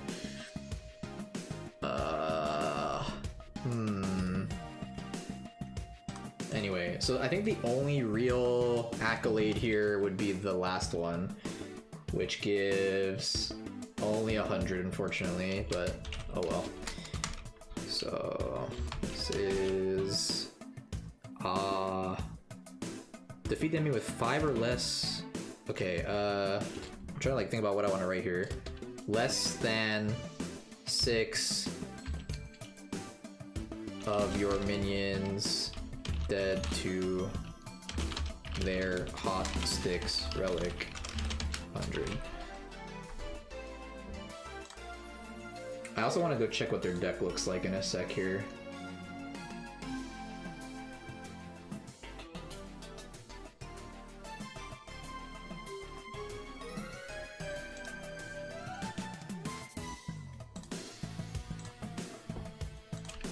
Violet, Malarkey. Okay, they have no 1-drops. Oh. Okay, that makes Hot Stick not as crazy as I thought it would be. But then they have a bunch of 2-mana, 2/1 Hothead throwing sticks. Oh no. Oh my god, this is so anti-aggro, it's insane. Jab, Belarus, Bullet Fist, and then Malarkey themselves. Combat start, if an enemy minion occupies this column, summon a throwing stick in front of this. Oh my god.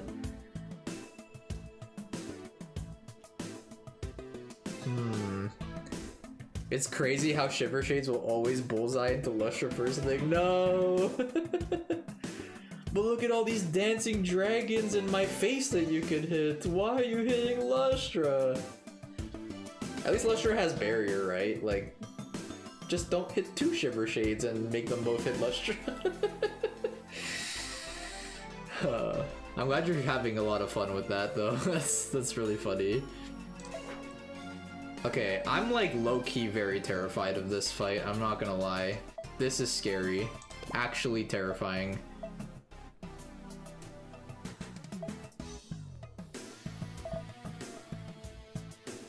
What is my deck? My deck is still the same, right? It's just 3...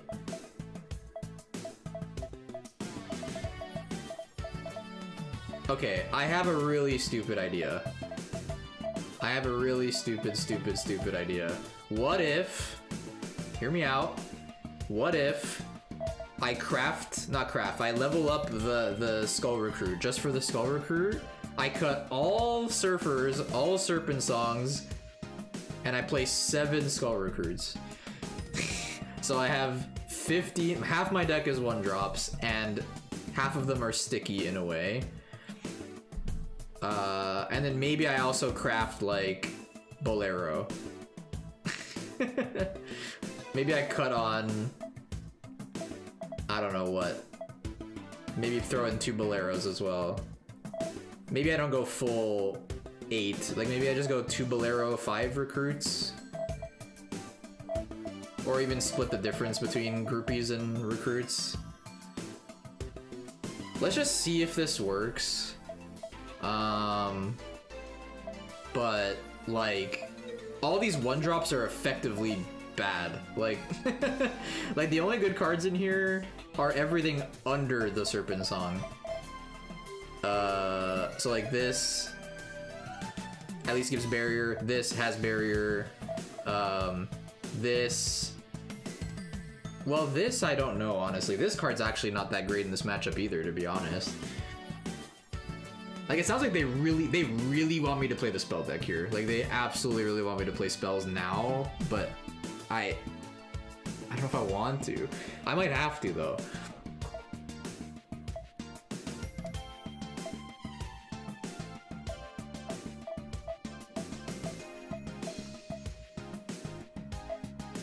And I think that the recruit strat would only really make sense for this deck, unless the next deck is similar to this.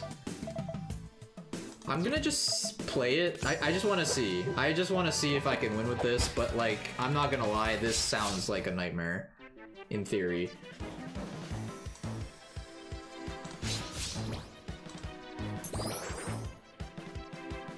Okay, we got Mosh Pit, but then we have all these things that die to, what's it called? I think I keep one. Just jam one out turn one anyway. Turn two, hopefully I get the dragon. Turn three, I Mosh Pit. I don't know, something like that. Okay, we got Dragon Guy.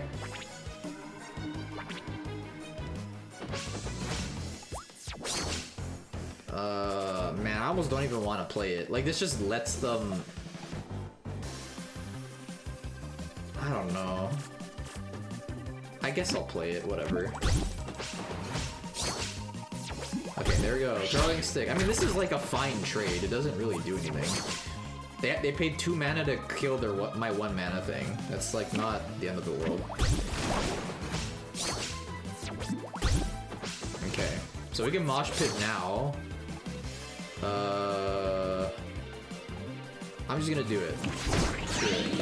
When in doubt, Mosh Pit. And the next one I can Mosh Pit again. Okay, I got lucky. They all went in empty lanes. Very lucky. Better lucky than good, I would say. Okay.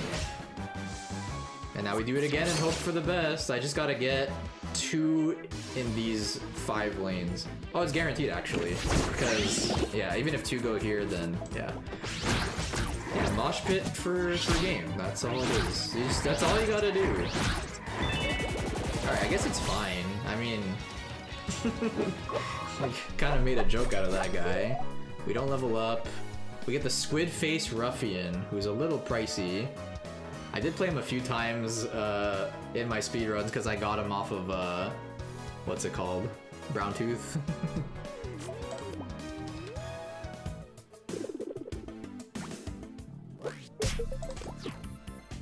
Okay.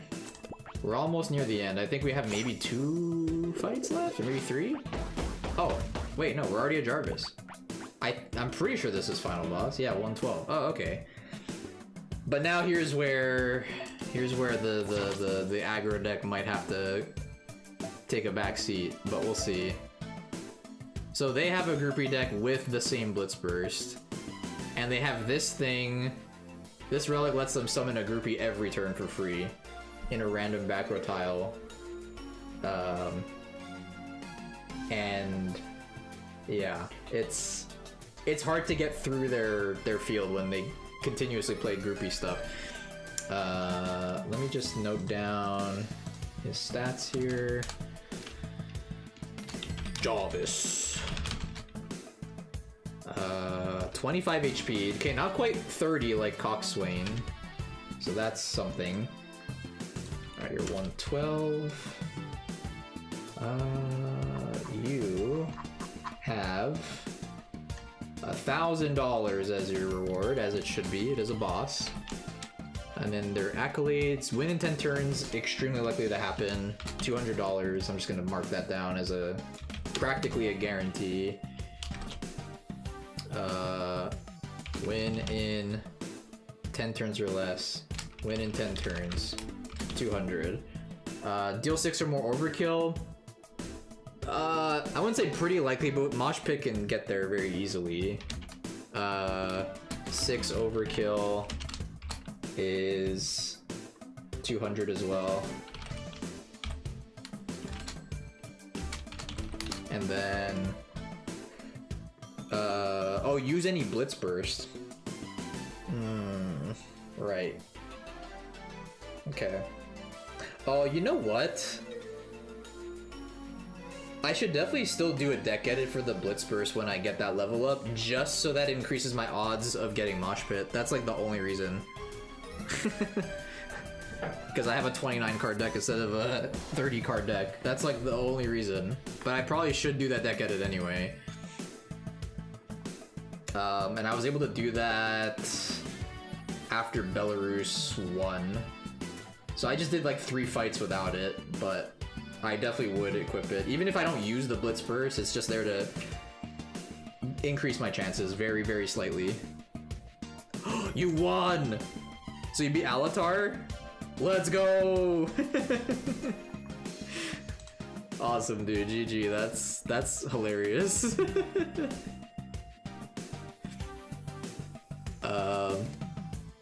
I'm very curious what your deck list looks like. I feel like I need to see the whole picture to understand what you're like trying to do. But that sounds amazing. Show on the Discord? Okay. Sounds good. Yeah, I'd have to boot up my casual file to do the share code thing, which I could do. Oh, speaking of the Discord. Yo, you also reacted with the brass pog emote. Heck yeah. Oh, the moderator guy, what's it called? I don't know if we should stick to in-game time. Looks accurate based on your splits though. Congrats on the run. Wait, do we gain more XP when we're low level for the same fight? I just forgot to level a Violet for the first few fights. I got level 5 on battle 5. Do we gain more XP when we're low level for the same fight? Oh, I see what he's saying. That's a good question, actually. I don't think that matters. But I could be wrong. But he also said I just forgot to level up Violet. No, that doesn't matter. The level grid, you can redeem it or not, I think it's the same. You're still the same level. Anyway,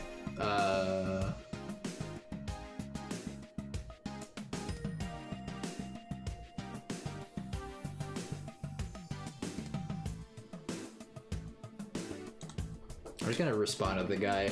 IGT has been accurate for me today, at least.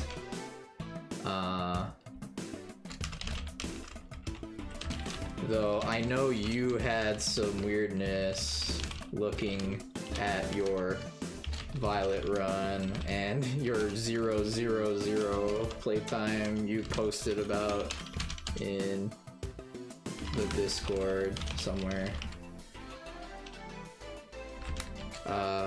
It was consistently around 24-25 seconds faster than my RTA, but I had the same soft lock come up in my initial runs that Gary J got in his run, so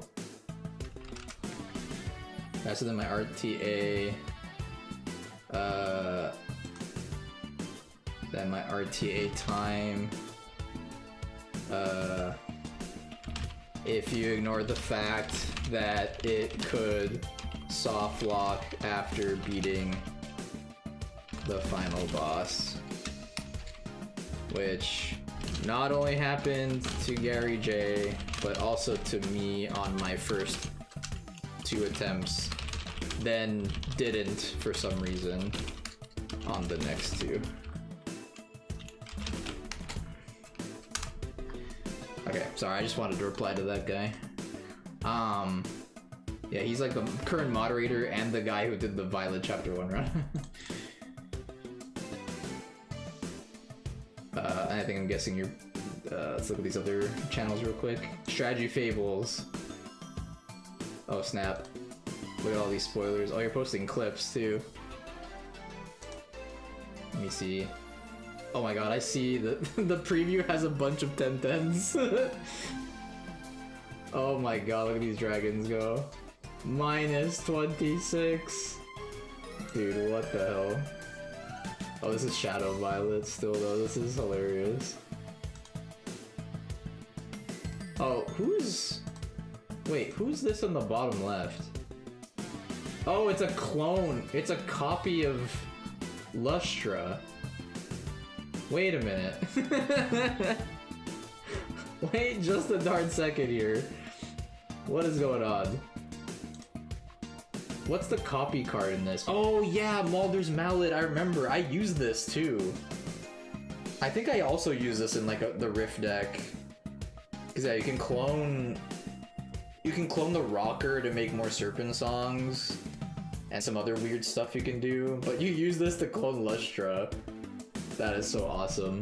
8 Pot of Greeds. 4 Stone Virus. It is a removal spell. It's a bit delayed, but it is a removal spell. 8 Serpent Songs. 2 business cards, yeah, to get your Lustra. And then the star scale so you can attack with your guys. Hellfire, I think, is like, what, like 2 Draconic AoE? Wait, Love Struck Seto? Oh, for the lifesteal. This is such a funny deck. I love it. Well played. Oh, and here's your kill on Alatar. Oh my god, dude. There are only 5/5s here, but it's good enough.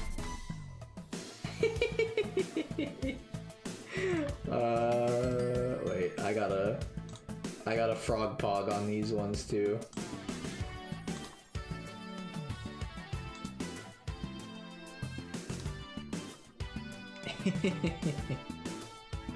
That's so crazy. Okay. Alright, Jadavis. Oh, I didn't note down the... Wait, I was still in the accolades here. Blitz Burst. There's like almost no way I'm gonna trigger the Blitz Burst. Unless I play the spell deck. So I'm gonna note it down, but I don't think it's gonna happen, but maybe. If we have to pivot to spell deck, then yes. It'll almost certainly happen. And then what's the last one? Kill 5 or more enemy groupies. That could come up too. That's also 200. Kill 5 groupies. 200. Okay. Love this game so much. Word. Hell yeah. Okay, level grid. So we have 3 levels available at this point. So if we commit to groupies, which I will try now, there's no harm in at least trying it, I guess. But like, it's not gonna end well. I just know it's not gonna end well.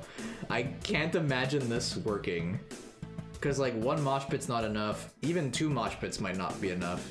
You're gonna need like 3. Or like 2 plus the Devil Core Dance thing. Like,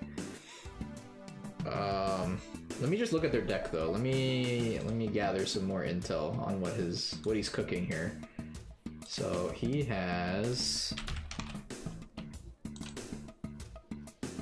12 crowd surfers, excuse me. 12? And they have the Blitzburst that summons more? Okay. 7 groupies. So they're playing 19 1-drops. 2 Sukis, 3 Hooplas. Chaos Jam, which I still don't think we can access this card. Chaos Jam is in Chapter 2, the first shop of Chapter 2. Alongside the little discard dragon guy, and Ancient Matron, I think, is the other discard dragon guy that draws a card. If memory serves, I could be wrong, but I think that's what that is. Okay. And then, oh, Metal Horns. I did use this quite a lot myself. Oh, Hogwash. The optional Hogwash fight is what unlocks Metal Horns. Oh man, that's a bummer actually. Because this card basically, like, the way I was using Metal Horns in my casual was I only played the demon guy that AoEs. So this card would guarantee getting that guy while also summoning 2 groupies to set up for the AoE. Like, it gave me another thing to play on 3 that generated 2 groupies and gave me the good follow-up. And I think you could play 8 of those, but I think I only played like 4, but very good card for this, and I unfortunately can't get it without fighting an optional guy. And then Jarvis himself, what does he do again? Riff. For the rest of the game, your groupies have dual strike. Oh my god, okay. He only plays one mosh pit, thankfully, but yeah, it's scary. It's just a huge battle of attrition with, it's just like, who can out-groupie each other? I don't know. I don't have like very strong confidence in this, but yeah.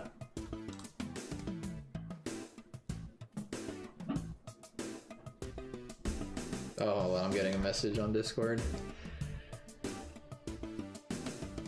Oh, Ancient Matron is when discarded, game +1/+1. Oh. Really? Wait. Matron? Oh, this thing. Yeah, I did play this a little bit too. I tried it out and then I cut it for something else because I wasn't a huge fan of it. It's a fine card. I just didn't like that it was a mythic and then like you have to discard it like twice for it to be like worth it. Which is like fine. It just kind of sits in your hand and does nothing for a while until it finally does something, and it's just kind of a big idiot and they just remove it and you're sad. But I don't know, it's fine. I think it's an okay card. Yeah, that's not the card I was thinking of. What's the 2-drop guy? 2-drop discard dragon guy. This guy. Oh, Ancient Scholar. It is ancient as well. It's just a scholar, not a matron. But yeah, this guy. Where do you get this guy actually? Scholar. Oh, he's in the level grid, I'm pretty sure, right? I think he's in the level grid. I'm almost positive he's level grid. It's just you don't have access to it because it's locked until you get the thing. Yeah, like this whole thing is like, it's that guy, and then I think it's the guy who gets buff +1/+1 when you do a discard or something.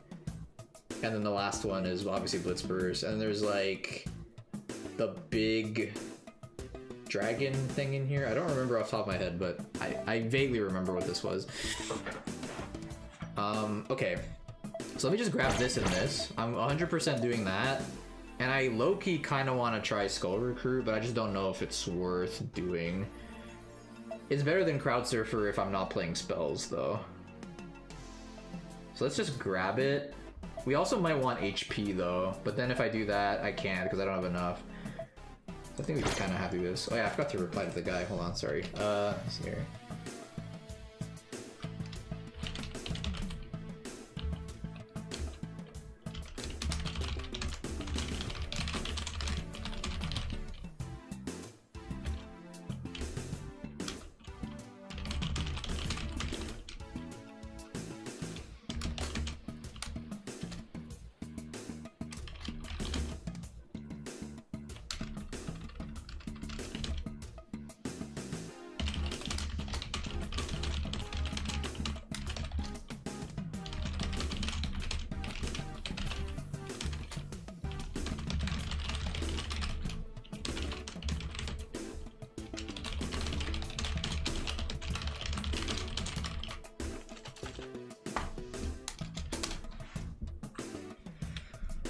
Okay, oh,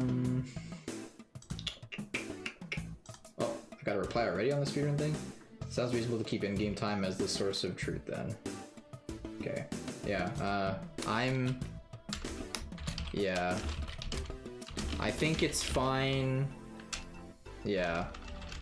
It should be fine as long as it is consistent with everyone and doesn't bug out randomly. But yeah, I like,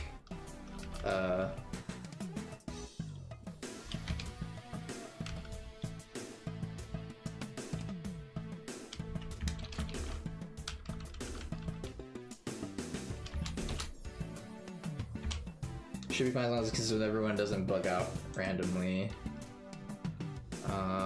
We'll cross that bridge if the bug still is lingering, I guess.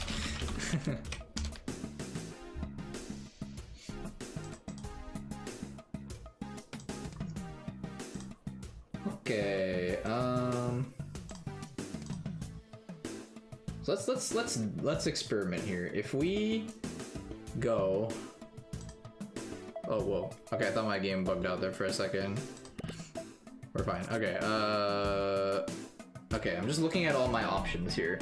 So, Card Shop, we have Rocker, Suki, Lullaby. Ooh, Lullaby. Do we play Lullaby? Lullaby could be pretty good to play too, honestly. Void Ancient is interesting. Regis Ribbit is for the spell deck. Blood Oath is the Pot of Greed. Meld Shop has Hoopla, Scalp and Ricky. And then also Brown Tooth, Rage Bolero. And then for relics, we have the keyboard. Those are like our options for the current deck that we have. I'm gonna try just with the level grid stuff for now and just see how it feels. But we absolutely should put the Blitz Burst in. That's like a non-negotiable. And I guess we could play Hexy for now, but I don't know if we do.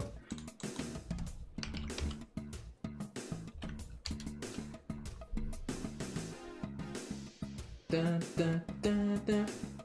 Dun, dun, dun, dun. I guess it can't hurt.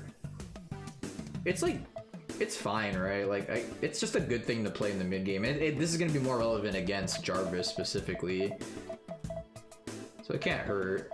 Cut 2 more Serpent Songs, and then we have Recruits now. So like, I don't think we play 8, but I also don't think we play Crowd Surfer because we're gonna have no spells, right? So I think I guess we just cut those and then we just fill the rest with this guy. Or we play more and we cut some groupies. Because like the groupies they're not gonna really do much against them, to be fair. It's just to trigger our own stage dive, which isn't even that good.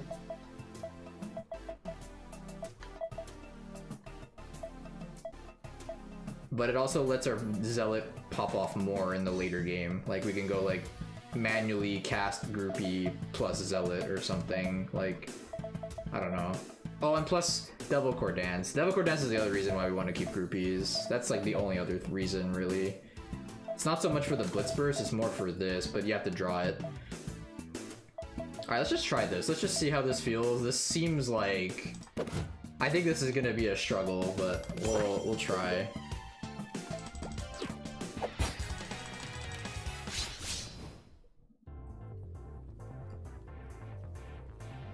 I think if I can win this, like, I think like 75% of the time, maybe even, I prefer obviously more, like 80-90% at least, then I think I'd be okay with this. But yeah, let's just play it out and see.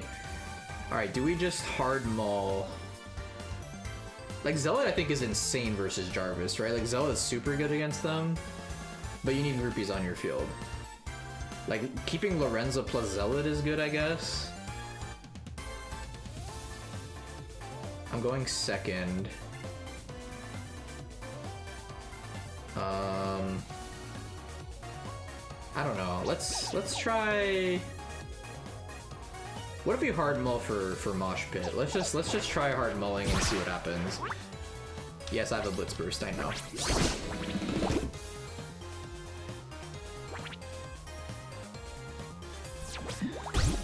Okay, so now do we want to play in their lanes or not? I don't know. Does it matter? I guess so I don't die, right? I mean...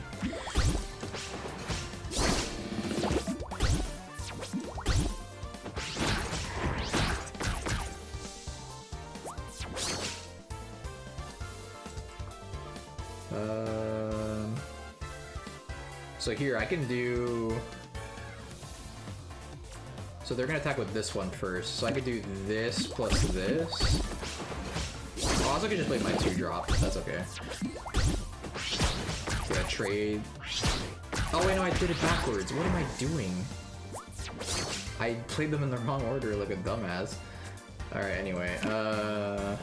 Kill the Suki. I had the right order in my head, but then I played my guys in the wrong spot.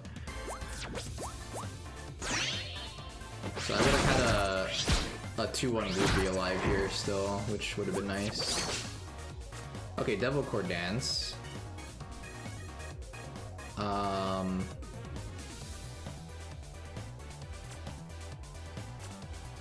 Do we just play that now, or do we play Hexy first? I think we just play Hexy now first. Well, if I play this first, then Hexy's thing will be a 3-1. I'm gonna take 4 damage face. Yeah, you know what? Let's do it. Uh-oh. Uh-oh. Jarvis. So it's only a 3-1, right? But I think I still play the Hexy here. It's back row, right? Okay, I thought I messed up. Boom. So now they're gonna trade with each other, but they're gonna probably trigger at least 1 riff, and that's all it takes, so that kinda sucks. So they all have dual strike now? Wait, they activated their Blitz burst with a full board, that's funny. Alright, now I'm almost dead. So, not looking pretty good.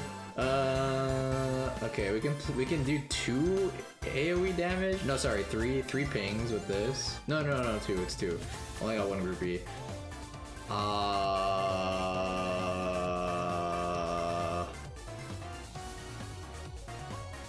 I think I just wait. I think I just do this. I don't know. I think we're so cooked. I also haven't drawn a single mosh pit yet. Mosh pit will go crazy if it can hit phase, because my guys are going to be 4 damage guys instead of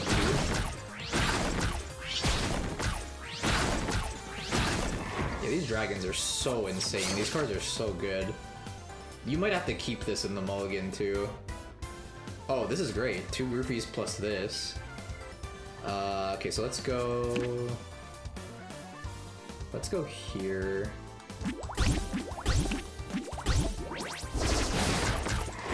Nice. Okay, wait. We're still in this. Surprisingly still in this. Okay, they rebuild their board. How's this gonna go? I don't think this is even gonna trigger for a long time. I'll play it anyway.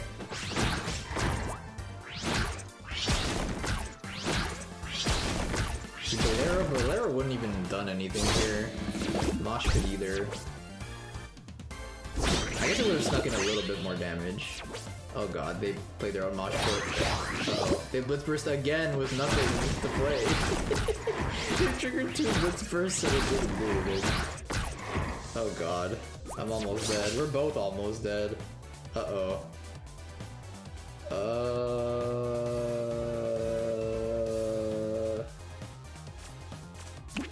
I guess?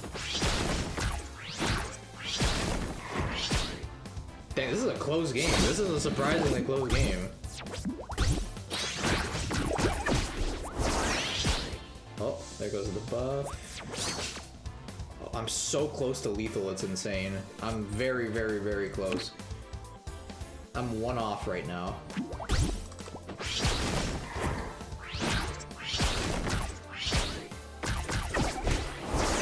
Oh, this is close.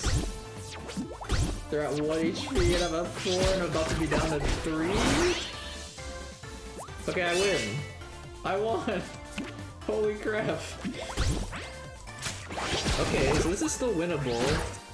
I had to go all the way to turn 10 though. I didn't even trigger the accolade. Oh, I should have made a save here. Why did I not save? I'm stupid. I guess I could load my other save. I do have a save after the drivel guy. So I would just have to fight the malarkey guy again. It's fine. Yeah, Jarvis is scary. Should I rematch him? Well, let me just make a copy of this save. Because I think you could still get XP refighting him, right? Or do you not? I actually don't know how that works. Okay, so we leveled up to 7.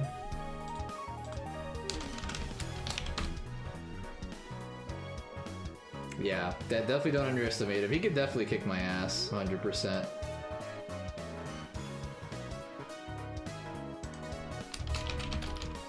I'm getting messages aplenty right now. Which one? The IGT bug? I've never had that one happen. but the soft lock does happen somewhat randomly. I had a few theories, but then future attempts debunked them, sadly.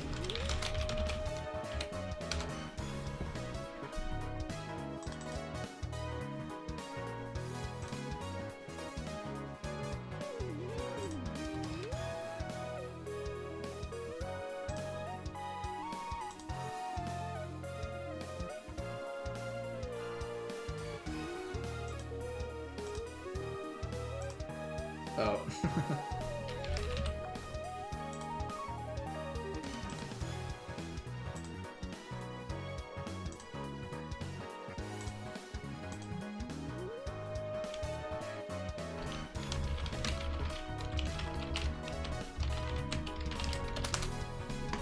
Okay. Okay, I'm gonna continue. I'm going to make a save.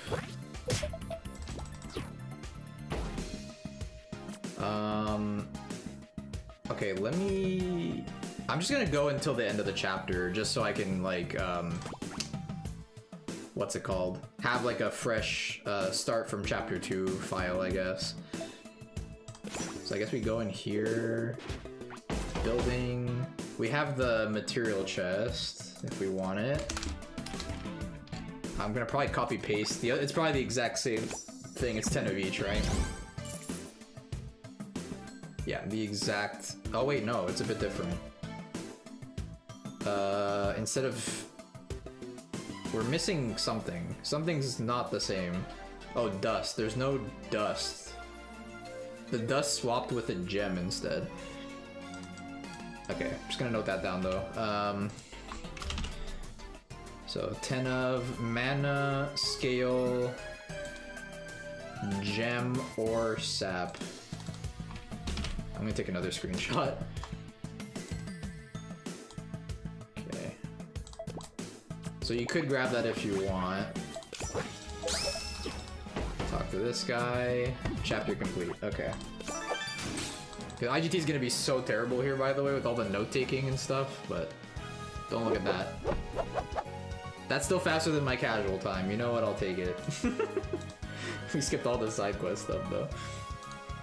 Yeah, we learned that the IGT ticks, like, everywhere. Like, the IGT doesn't stop. It just never stops anywhere. It doesn't even stop for load times, I think. It just goes and goes and goes and goes. Which is interesting. But okay. Alright, let me save and quit. Then I will copy what I have here. We're gonna call this Speedrun Violet Chapter 2 start.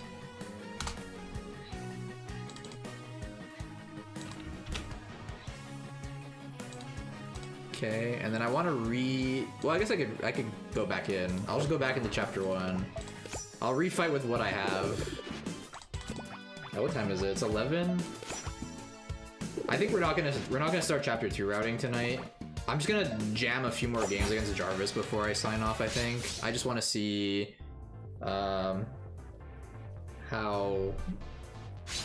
like, what's my win rate against this guy. Just play like 5 games or something and just get the vibe for what this will be like.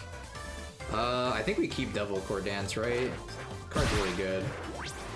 I think we keep the 5 mana spells and the dragons. I think these guys are kind of MVP as well.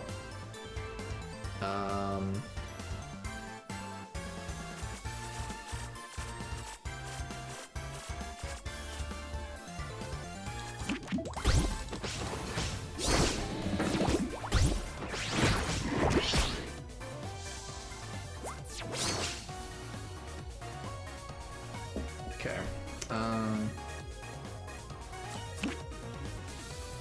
Hoopla or Riff?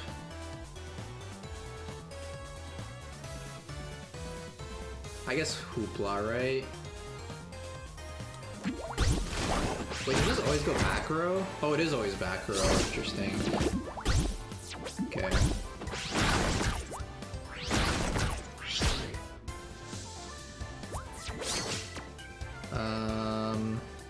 Do we just coin out the devil? Yeah, we do this for sure.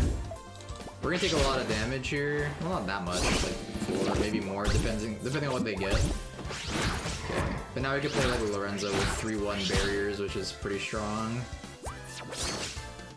Let's also play this guy over here, and then Lorenzo over here. That way we can have a guaranteed proc of this guy.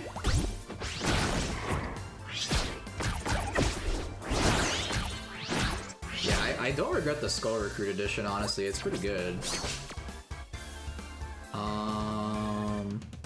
Yeah, we'll just go Hexy here, I guess. Am I really about to win again without playing a single mosh pit? I think I am. Oh, I didn't see the Jarvis here. But, like, they're guaranteed to play this, I'm pretty sure. Like, it's always gonna happen. Like, the Rift, I mean. I don't really have a way to, like, one-shot this guy very easily outside of mosh pit, I guess. Okay. Oh, cool. We can do some... We can wipe their whole board. So I will do that.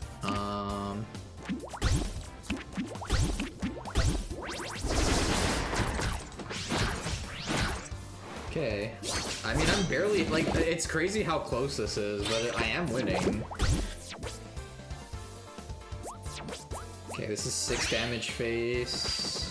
See, if I had Bolero here, I would win. But can't just magically have that in my hand every time. We will play you here, you here.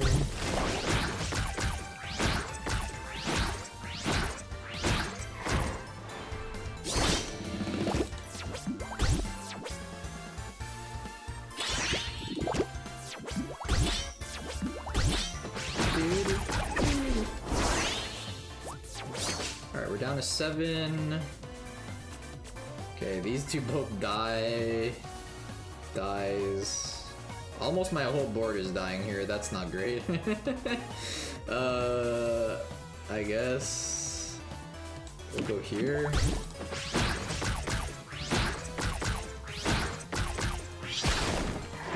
I need mosh pits badly. Where are my mosh pits? Ever since I put the Blitz burst in my deck, I draw them less now. That doesn't make sense mathematically. We need it now. Aw, oh, GG. So we lose, right? I don't think we can win. Let's see. So this dies. It runs into him. Boom, boom, boom. 3, 4, 5, 6, 7. 6, 7. I guess we go here. And then I live for one more turn. I think we're dead. The Jarvis dual strike thing is so mean. Oh wait, no, we are still dead. Oh no, never mind. Oh, wait a minute. Wait. Oh, dual striking fleeting ones don't get to attack a second time. Because the first attack kills them. Oh. Oh, this card is unfortunately not gonna do anything. Well, it was a good run. GG. I am dead. Okay, so that's 1 win, 1 loss.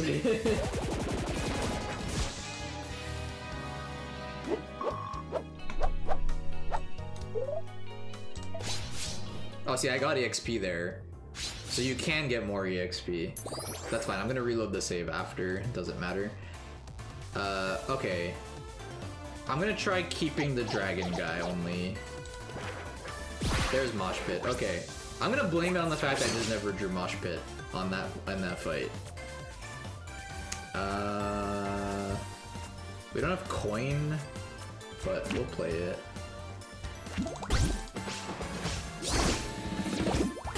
I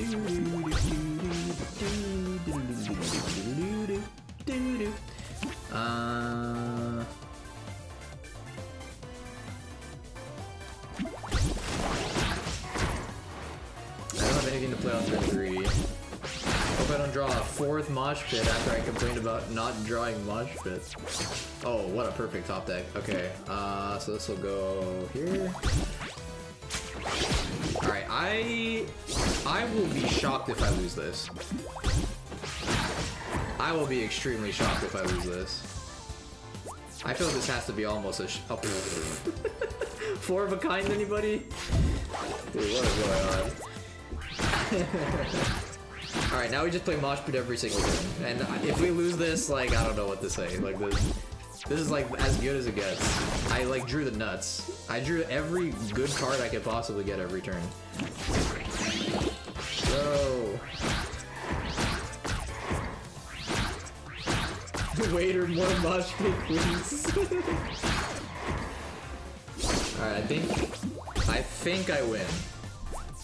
Just maybe. Oh, I could have guaranteed it spawned here by playing the 1-drop first. That's okay. Alright, 2-1. We're 2-1 right now.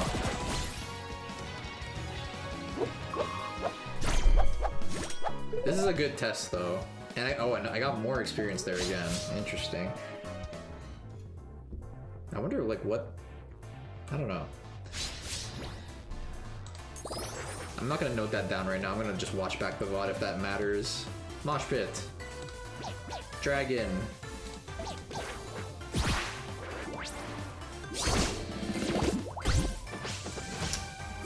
We have to coin too. That's interesting. I think we just do this, then dragon, then mosh pit.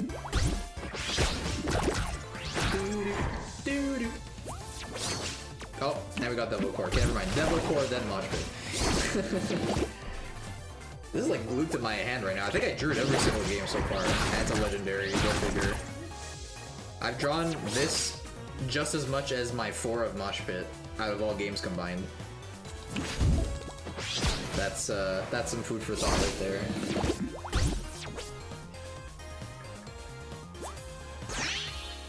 Alright, do I play mosh pit this turn?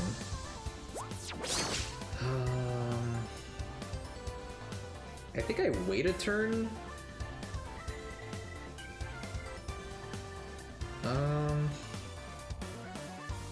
See, I don't know. This is like a hard decision, right? Like.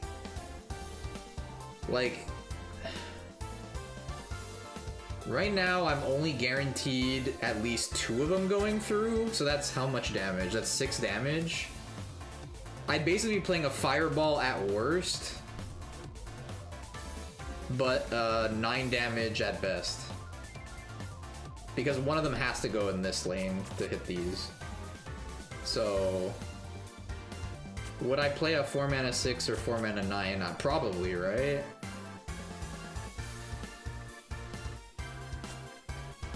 But I think I'd rather play minions first. Especially because it summons demon core groupies. Yeah, no, I think I'm gonna do this first. I'm gonna do this. Oh, I shouldn't have put it there, I think.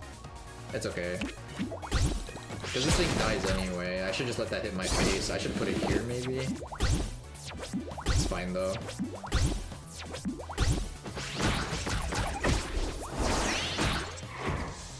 Okay, now we mosh pit. Although this does. Oh wait, they have 4 actually. Why did I math it as if there were 3? I forgot they get the +1/+1. So it would have been 8 to 12 damage last turn.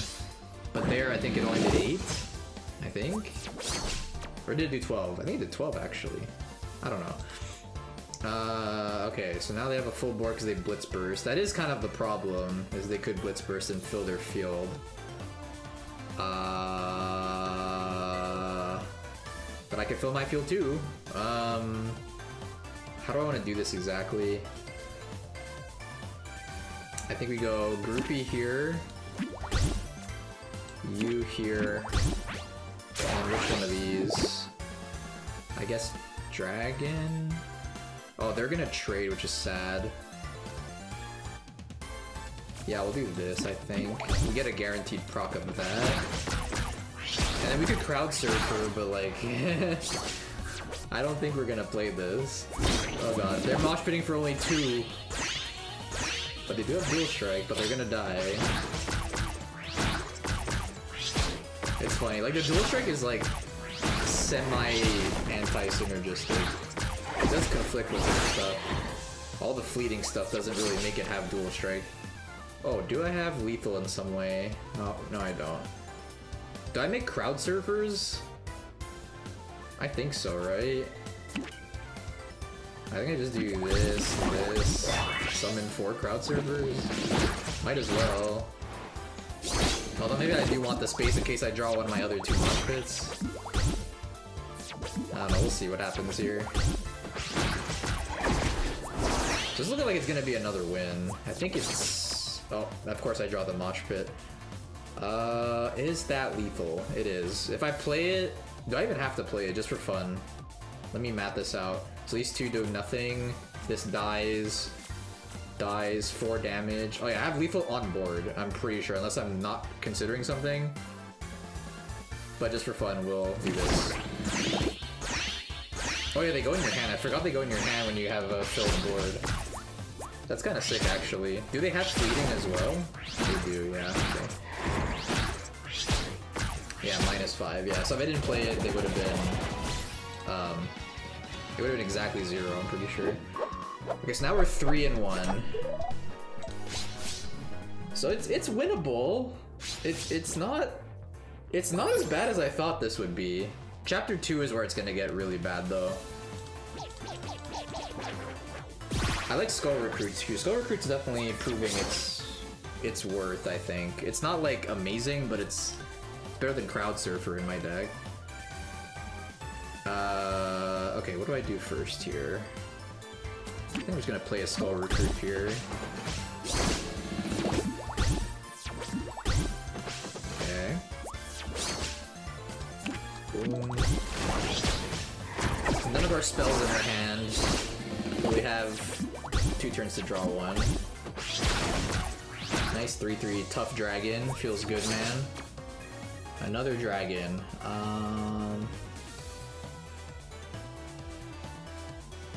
I will play this one over here and you over here. Get even more buffs.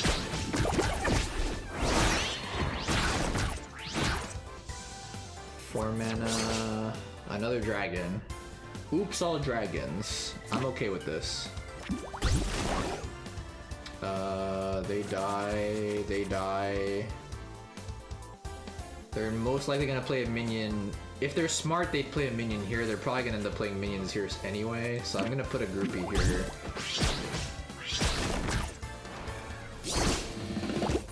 Oh, maybe I shouldn't have played that for giving space for Hexy though. Yeah, that was a mistake for sure. Now I can't even play Hexy. Well, we got this. That's great.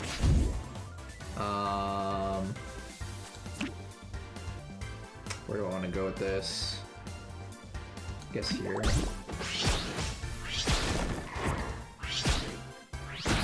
I've drawn the Devil Core Dance every single game. That seems so insane to me. Mosh Pit. So that will do guaranteed 12 damage. I think that's game.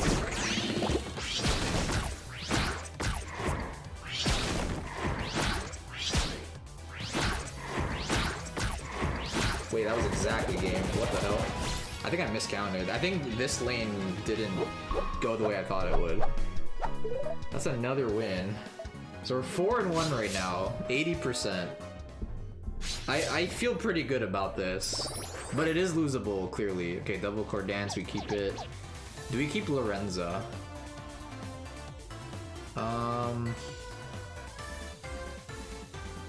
I think we do, but I think we'd rather draw Mosh Pit, though, just slightly, and the dragon.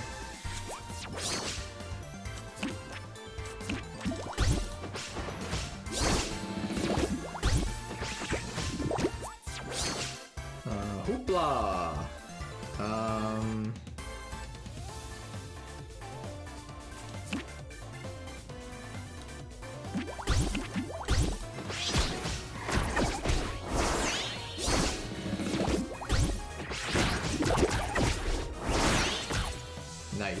double buff groupie.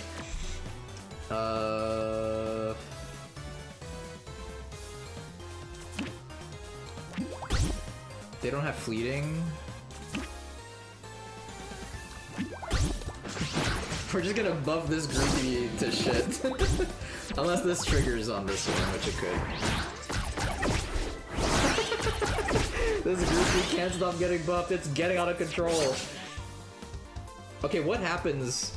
Okay, this is a weird interaction I never really thought about. What happens if I double core dance something that's already buffed? Does it keep the buff or does it lose the buff? I guess this is where we learn. It loses the buff! Why? Why? Okay, noted. Noted. Oh, ouch, rip.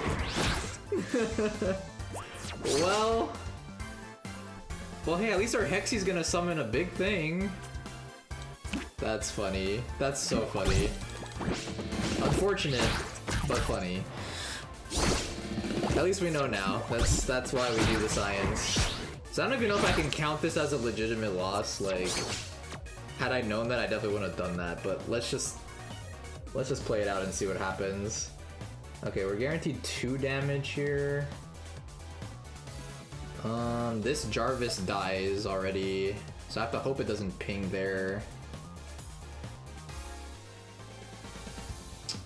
Actually, we do kind of want it to ping there, because it gives Hothead... If we get 2 pings here, the Hothead will kill before this goes in.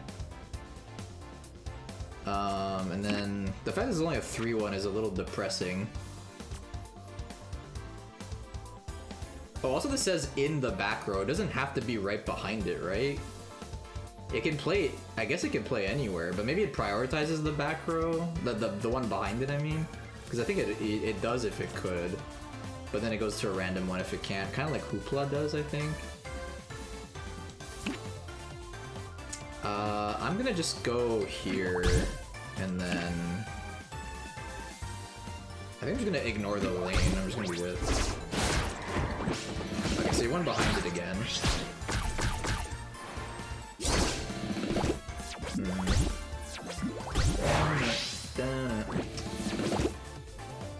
Alright. This is looking pretty doomed. Mosh pit, please? Nope. Well, I guess I get to ping 3 times now, because they didn't kill my guys here.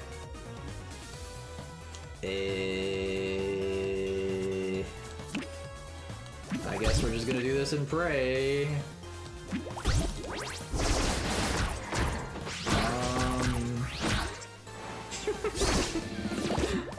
I am fairly confident we're gonna lose this, but we're gonna play it out for science.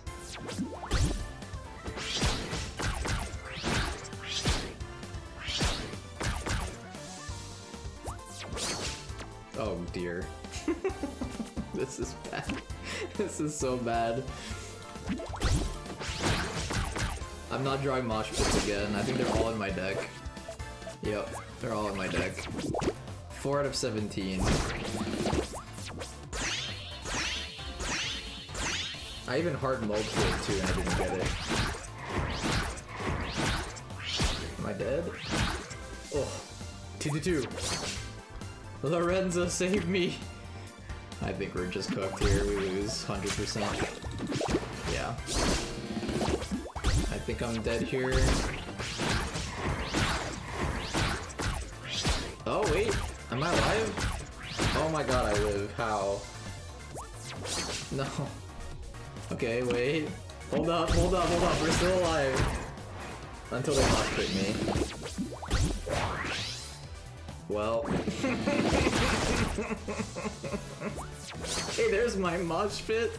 Fashionably late. Well. I mean, I could do this. I think we're still in it. Maybe. Am I still in this? I'm still in this. Until they mosh pit.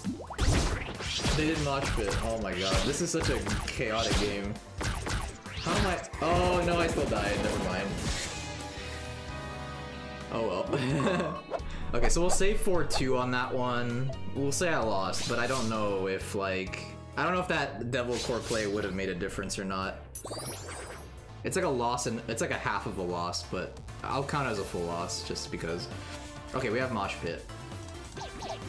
Let's try that.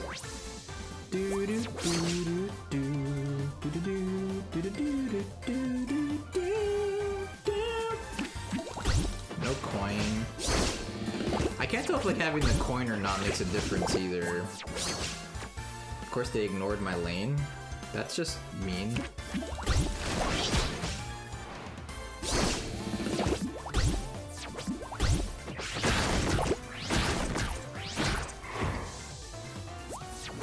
Okay, they're gonna trade this buffs.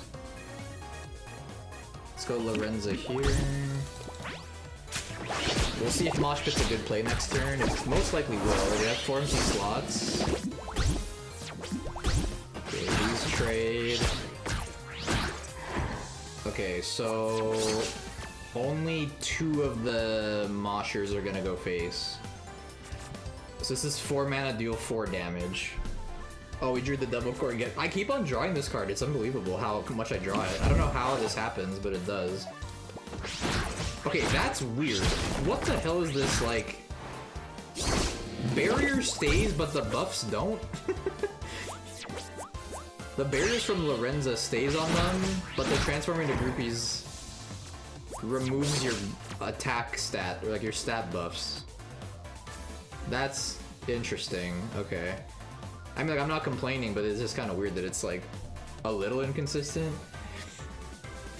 Okay, so Mosh Pit here will do 3... No, wait, it does more. It's 4 for each, so... But yeah, 4, but 3, this 3 goes through, then 4, 7...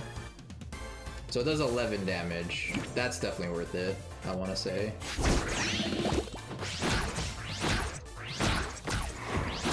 Oh wait, they're dead. I didn't even see how low their HP was. Okay, that was a fast fight. So that's 5 and 2. Let's just play out to 10 games and then I'm gonna sign off. That was like very repetitive and not the most exciting thing in the world. This is just for like a vibe check on like how well this deck does against them. No Mosh Pit. I should probably try this fight with the chromatic keyboard too, because it buffs my groupies, but then my Devil Core Dance, like, it kind of conflicts with that, so I don't know. Oh, this is awkward. I think I just play a 1-drop somewhere else. Mighty Crazy decks, yeah, for sure. I think we're almost 100% gonna have to make a new deck for the next chapters, because those bosses are even crazier than this boss, especially the Chapter 3 one. The 3 one, I'm terrified of Chapter 3 final boss. But 2, I think, also has a really scary final boss. Thrash? I don't recall what Thrash does, but I know Alatar absolutely poops on aggro, so we're gonna have to make a second deck. And we have options right now. We don't have too much, but we definitely can make like a good spell deck. I just don't know how good it is against Jarvis here. Okay, what am I doing? This. So that gets buffed.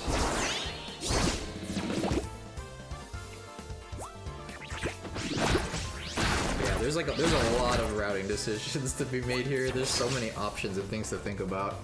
Whereas Pirates, it was kind of, you just play Pirates and it just works for the most part. Because their Blitz burst is just so OP. Wait.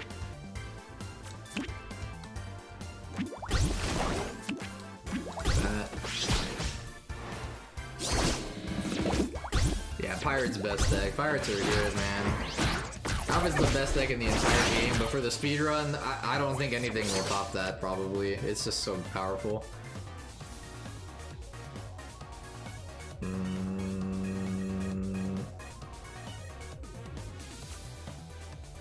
Did I just make an impenetrable wall? We just put them all here. Four of a kind. Dragon's just chilling on the left side. You're not touching this side of the board. I wish I could play more of these guys. I wish this was a common. This guy being a common would be nuts. Oh hell yeah, let's go. We're dancing. I think there's no reason to play this, but I will play this here so I save 4 HP and get a buff. Alright, the dragons are doing work. They're down to 12.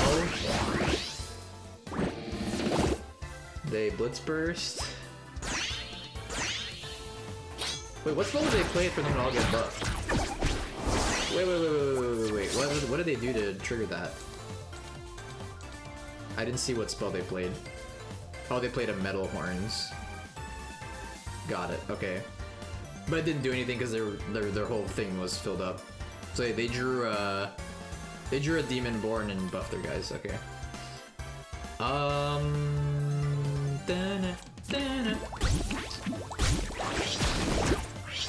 Alright, I think this is gonna be a win as well.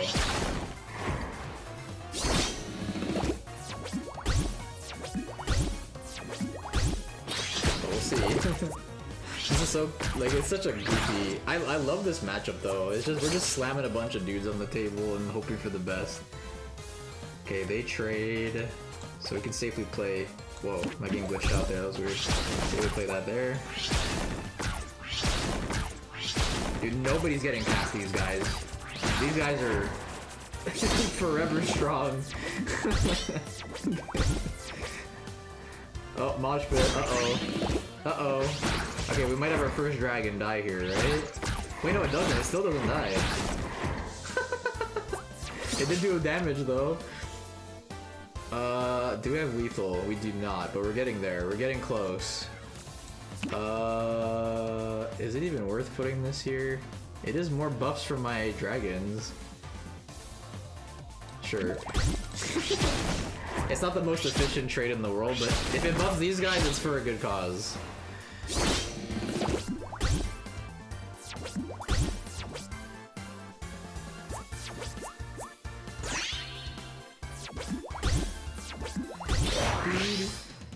Wow, they Blitz Burst twice. They seem to do that a lot. They just play so many groupies.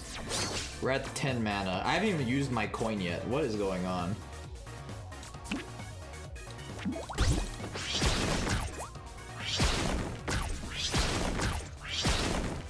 My dragons are still alive. What is going on? They're nuts. They're never dying. Oh, that riff on the girl, it's gonna die next turn. No. The buff had to go here. Okay, we got Hexy. We're gonna go here. Actually probably should have gone there. It's okay. This thing has a dual strike, but it's okay. It's fine.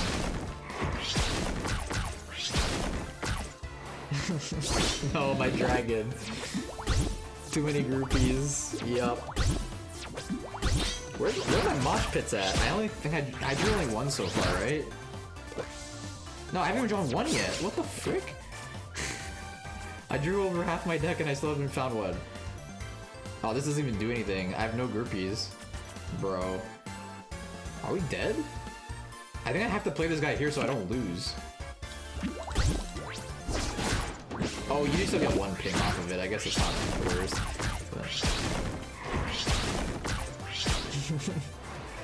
My dragons cannot get through the groupie wall.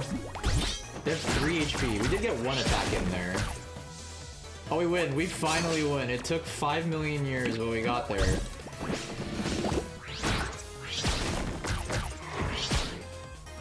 Okay, so we're 6-2. But the battle took... How many turns was that? That was like 13 turns? It was over 10, whatever it was. Does it show amount of turns here? Oh, it does. 12. 12 turns.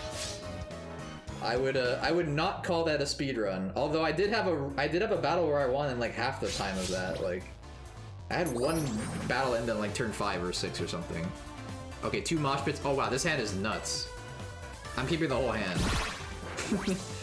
OP Dragon and OP Mosh Pit and the Devil... Okay, what is happening? I have drawn Devil Core Dance, I think, literally every game. I think this has to have some sort of, like, buffed chance of being drawn or something. This is rigged. This is 100% rigged. I'm not complaining, but this is, like, unbelievable odds for me to be drawing this often. Okay, are we stacking dragons again? Are we really doing this? Oh, I could've played a one drop, what am I doing? I think we're really doing this. Devil Core Dance! Alright, here we go. It's time to pit it up if it makes sense. Well, it doesn't super make sense here. We're only guaranteed to do 4 damage. No, wait, are we even guaranteed? No, we can actually do 0 damage. If 1 spawns here, 2 spawns here, 1 spawns here. So maybe we play Hexy first.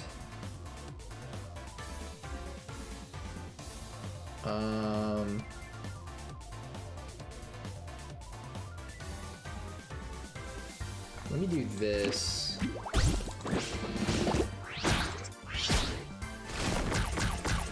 Like, I feel like I want to play Mosh Pit when I'm guaranteed to do at least 8 damage. Or even like 6, like whatever, like more than 4 anyway, and definitely more than 0. So here, we could still end up with 0 if they all spawn here, here, here, here, but it's very likely to have 1 here. Oh, but we also want this to spawn in the hothead. So I guess it's another turn we don't do it.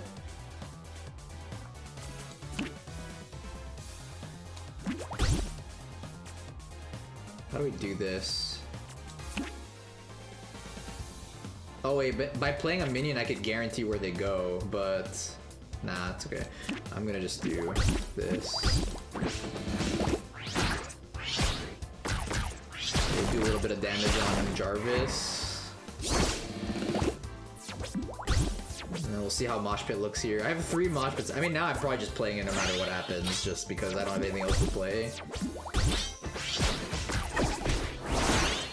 Yeah, so here unfortunately it won't do much, but you know. Oh, we could actually use... Oh no, we can't play in the same turn, right? I gotta do that next turn. We could do groupie. If I have enough slots, I could do groupie plus this guy and do a bunch of AoE to get the Mosh Pit guy through. Or the groupies through. So I think we're looking good here. So I can do it this turn now, and I think we do. Not even gonna think about it. Boom. Let's see where they go. Nice. Is that lethal? Oh my god. I thought it was exactly. Almost exactly. Okay, that's 7 and 2. So 1 more win and it'd be 80% win rate, which I think I'm okay with in a speedrun. I don't know. I don't know if we could do much better than that outside of finding another deck that makes it 90 to 100, but is it worth the investment to do all that? I don't know.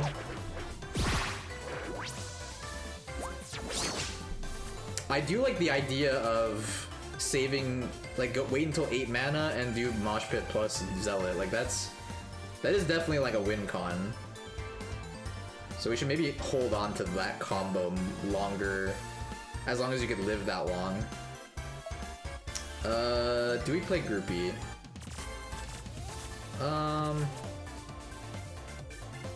I almost feel like there's no point. I'm gonna pass.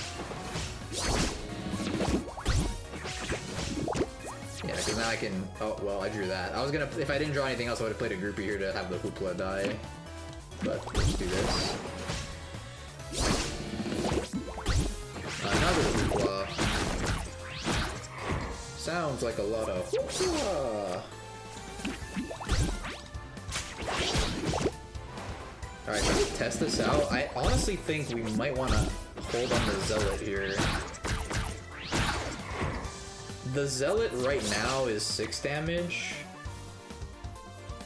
Oh wait, do we mosh pit here? So mosh pit here is minimum doing 6 damage. That's pretty good. But is it... I mean, I don't have... Oh, this is the first fight I don't have Devil Core Dance. I finally didn't draw it.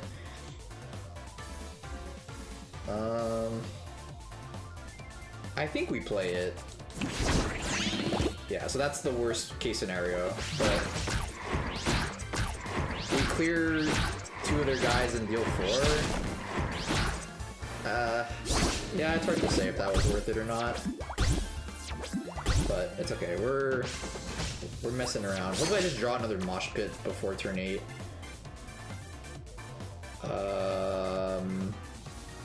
What do we play here? I think it's Lorenza plus Dragon. Okay, they're gonna trade.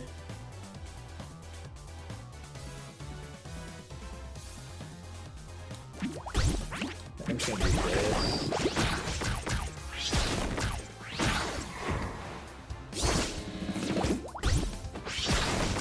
There's Jarvis. Okay, I have 3 groupies on board and I can get up to 4. That guarantees clears the Jarvis. So I think that's worth it, right?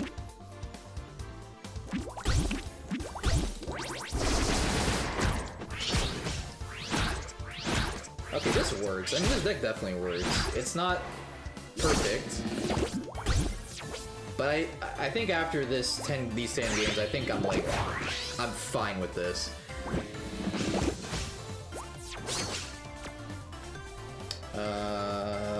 Well, I can't play anything. My whole board is full.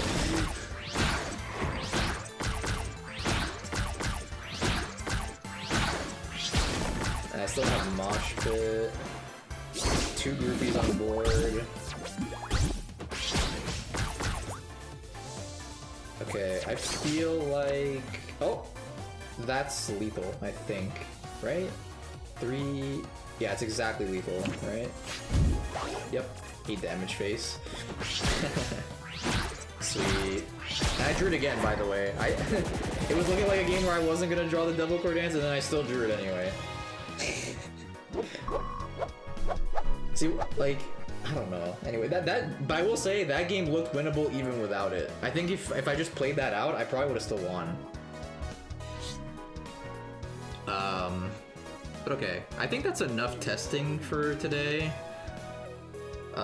I think I have like a solid, like, it's a very bare bones route, but like the chapter 1 route seems very straightforward. It just seems just play groupies the whole way, and you're probably gonna win against everybody. Not super fast, but you're gonna win without having to change your deck all the time. And Jarvis is like 80% to win. Potentially more. If I kept on going, it might be a better win rate. But small sample size, 80% is not terrible. And it's like early enough in the run that you could just like reset, I guess, if he gets you, but I think it's worth trying it. And now that I've played played against them like more, I kind of understand like the gameplay loop of how you play against them. So yeah, I think I'm good with this. But I will keep these all in my back pocket though. I noted down every possible pickup, and then we can like go backwards and acquire stuff if need be. Especially if like, let's say like the first thing in chapter 2 is a fight before any shops show up, and then that deck really needs to be a spell deck or something, we can preemptively acquire stuff for that, but I won't know until I play. Basically, I think the way I'm routing this is like kind of with a lot of games is I just like do the bare minimum. If the bare minimum is not enough, then work backwards and slowly add stuff until you find what is the minimum you can get away with, basically. So yeah. Anyway, this was a random routing stream. Not the most interesting stream in the world, but I was gonna do this offline anyway. So it's kind of fun to just speak out loud, have it recorded, and just bounce ideas off people. So yeah, chapter 1 done at least though. So just 2 more chapters to go. I think those 2 are gonna be a lot harder to route, but it'll be a fun puzzle to figure out with you all. So I think tomorrow we're gonna go back to doing Redcroft runs. I'm gonna start with Redcroft runs in like the morning afternoon, which is about let's say like 10, 11 hours from now. I'm gonna try more Redcraft runs to get sub 45, and then if I get it early, I'll come back to routing and do chapter 2. And then yeah, that's it for the weekend, and then I might come back Wednesday and do more routing. Ideally, I'm gonna be done routing before next weekend to do Violet runs. That's kind of like the goal right now, is like get a Fable done every week. And again, at the end of the month, I have the last 2 weeks of like December heading into January off, so I have a lot more time to do runs of this, do routing. So I'd expect some random ones throughout the last 2 weeks too, potentially.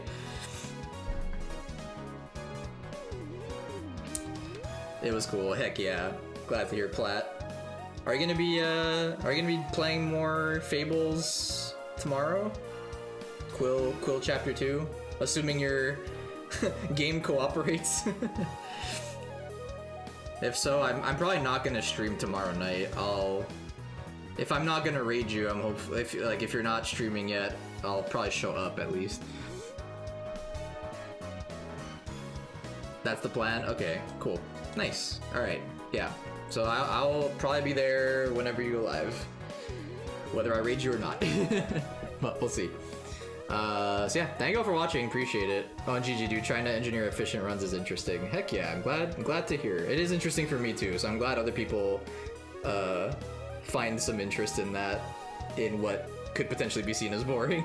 So yeah, I'll be back tomorrow with Redcraft, try to get this up 45 and go from there. Thank you guys, thank you all for watching, appreciate it. Bye bye.